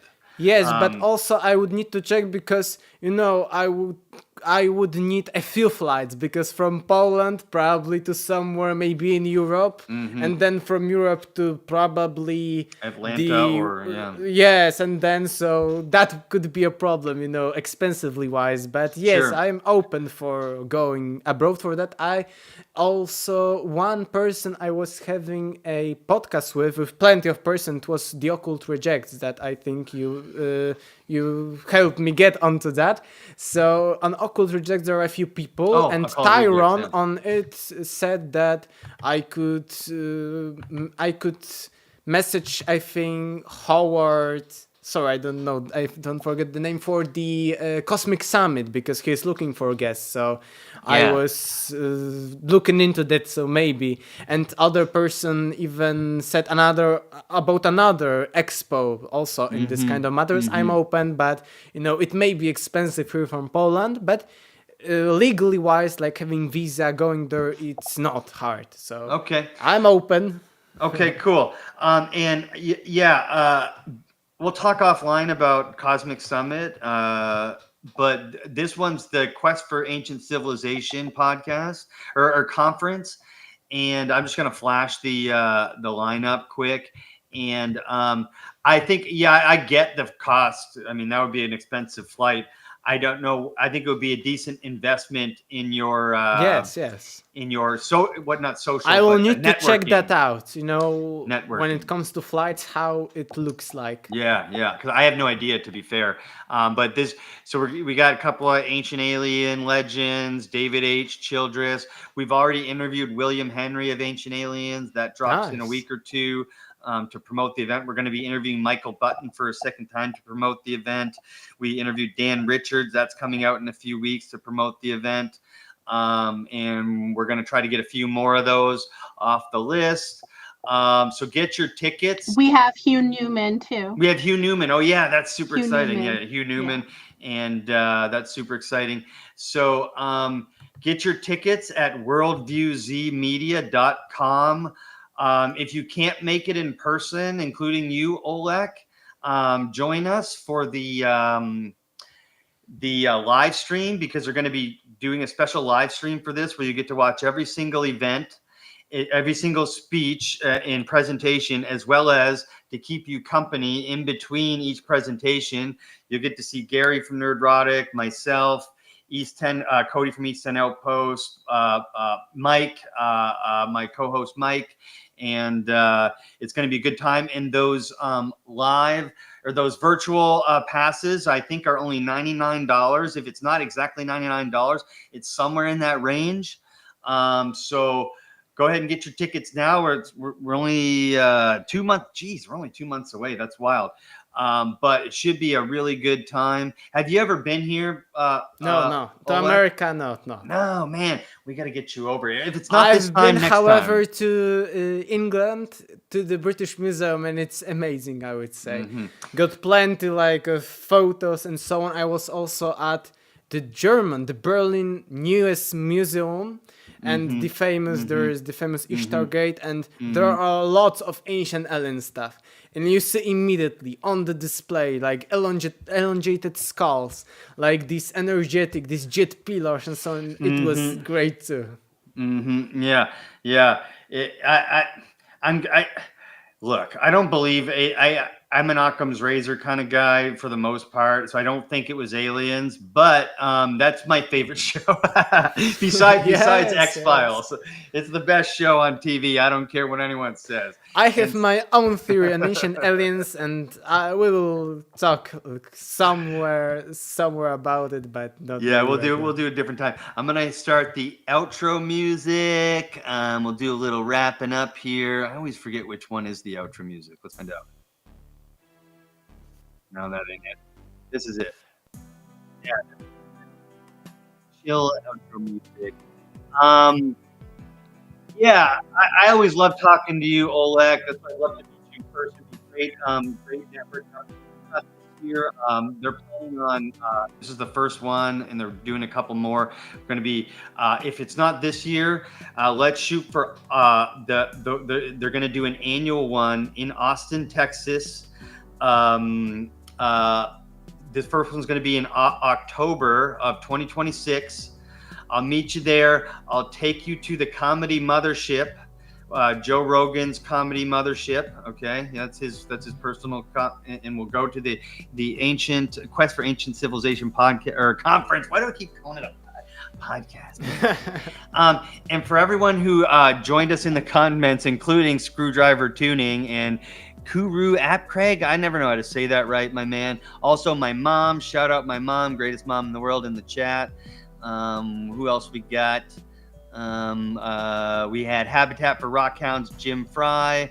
And I'm glad you enjoyed your hat. Man, I can't go. A lot of interactions today. Also, nice Jeff comment from Screwdriver. Yes, yeah, which one was it? The more books you order, the sooner I will get to America. Yes, exactly. Let's order his book. Actually, in Poland, it's sold a lot, like 3,000 copies. So, nice. And not in English. So I want to get, some copies sold so I could travel more and, share more, because, the more copies I sold, the more I can buy other books to research, access some articles, like on some, maybe because of my history studies, I would have some access to like vaults and so on, because I would be having special lessons about archives and so on, and probably after even getting and doing the bachelor also, but after getting it, I will be having access to maybe not the Vatican one, but a lot throughout the Europe. So very cool. And Screwdriver said, yeah, he said he's ordering the book. Just make sure to use our link, and please make sure to use our link. There it is. I got mine here as well, and. Yeah, it's still open. I said no hat necessary, but if you're buying the book and you gave us $9.99, I would really like to send you a hat. But if you don't want one, I totally get it. And if anyone else wants to buy this book using our link and send to MikeDavesMultiverse@gmail.com and send us a copy of your purchase, a screenshot. We will mail you a free Mike Dave's Multiverse hat, $35 value. So as our book of the month, and I wanted to, before we wrap things up, actually I keep doing this. I just need to really mention quickly. I need to promote my own stuff. Tomorrow I've got an episode coming out with Yona Frenchhawk. He's a Native American indigenous wisdom keeper, full-blood Cherokee. Yeah, super pumped. I don't have a trailer to show you right now, but I'm gonna drop it on YouTube here shortly. We had an episode with Jenny Chen Robertson of the Safer Psychedelics Association of New England, talking about how to utilize psychedelics in a safe way and get resources and things like that to get to maximize your benefits out of psychedelic healing and to make sure you do it safely.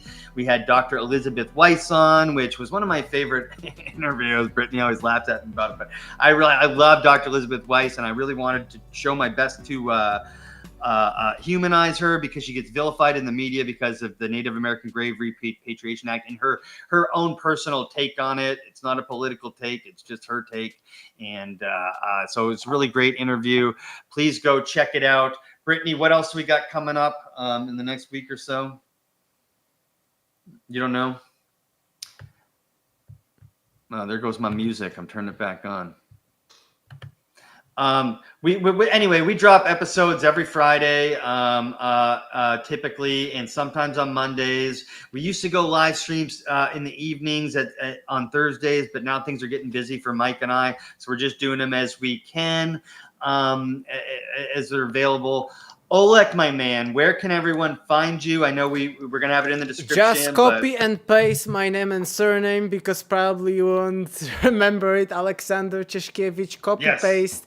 YouTube, Facebook, Instagram. I'm not yet on X, but plenty of people were telling me, recommending it, so probably I will get there too. But YouTube, Facebook, Instagram, Amazon for the book, of course, use the link from you. Just copy paste and you will find me. And as you mentioned, you sent the link before, Atlantis Bros podcast, but I have the links on my channels too for Atlantis Bros, which I co-host. It's also a podcast like we are talking today with Michael Leflem, and we are going beat by beat, pieces by pieces when it comes to Atlantis and lost history, but we will soon have more people to join us, just as we are having conversation today. So we will be inviting people who are experts on such topics to also discuss with them Atlantis. Very cool. And if you ever see any of my guests that you were wanting to talk to, and if I can connect them to you for your podcast, I will. But not yet. Later on. Yes. Yeah, down the line. You're watching later today. You're going live later today, or what? But tomorrow or the next day, I'm having a few podcasts soon.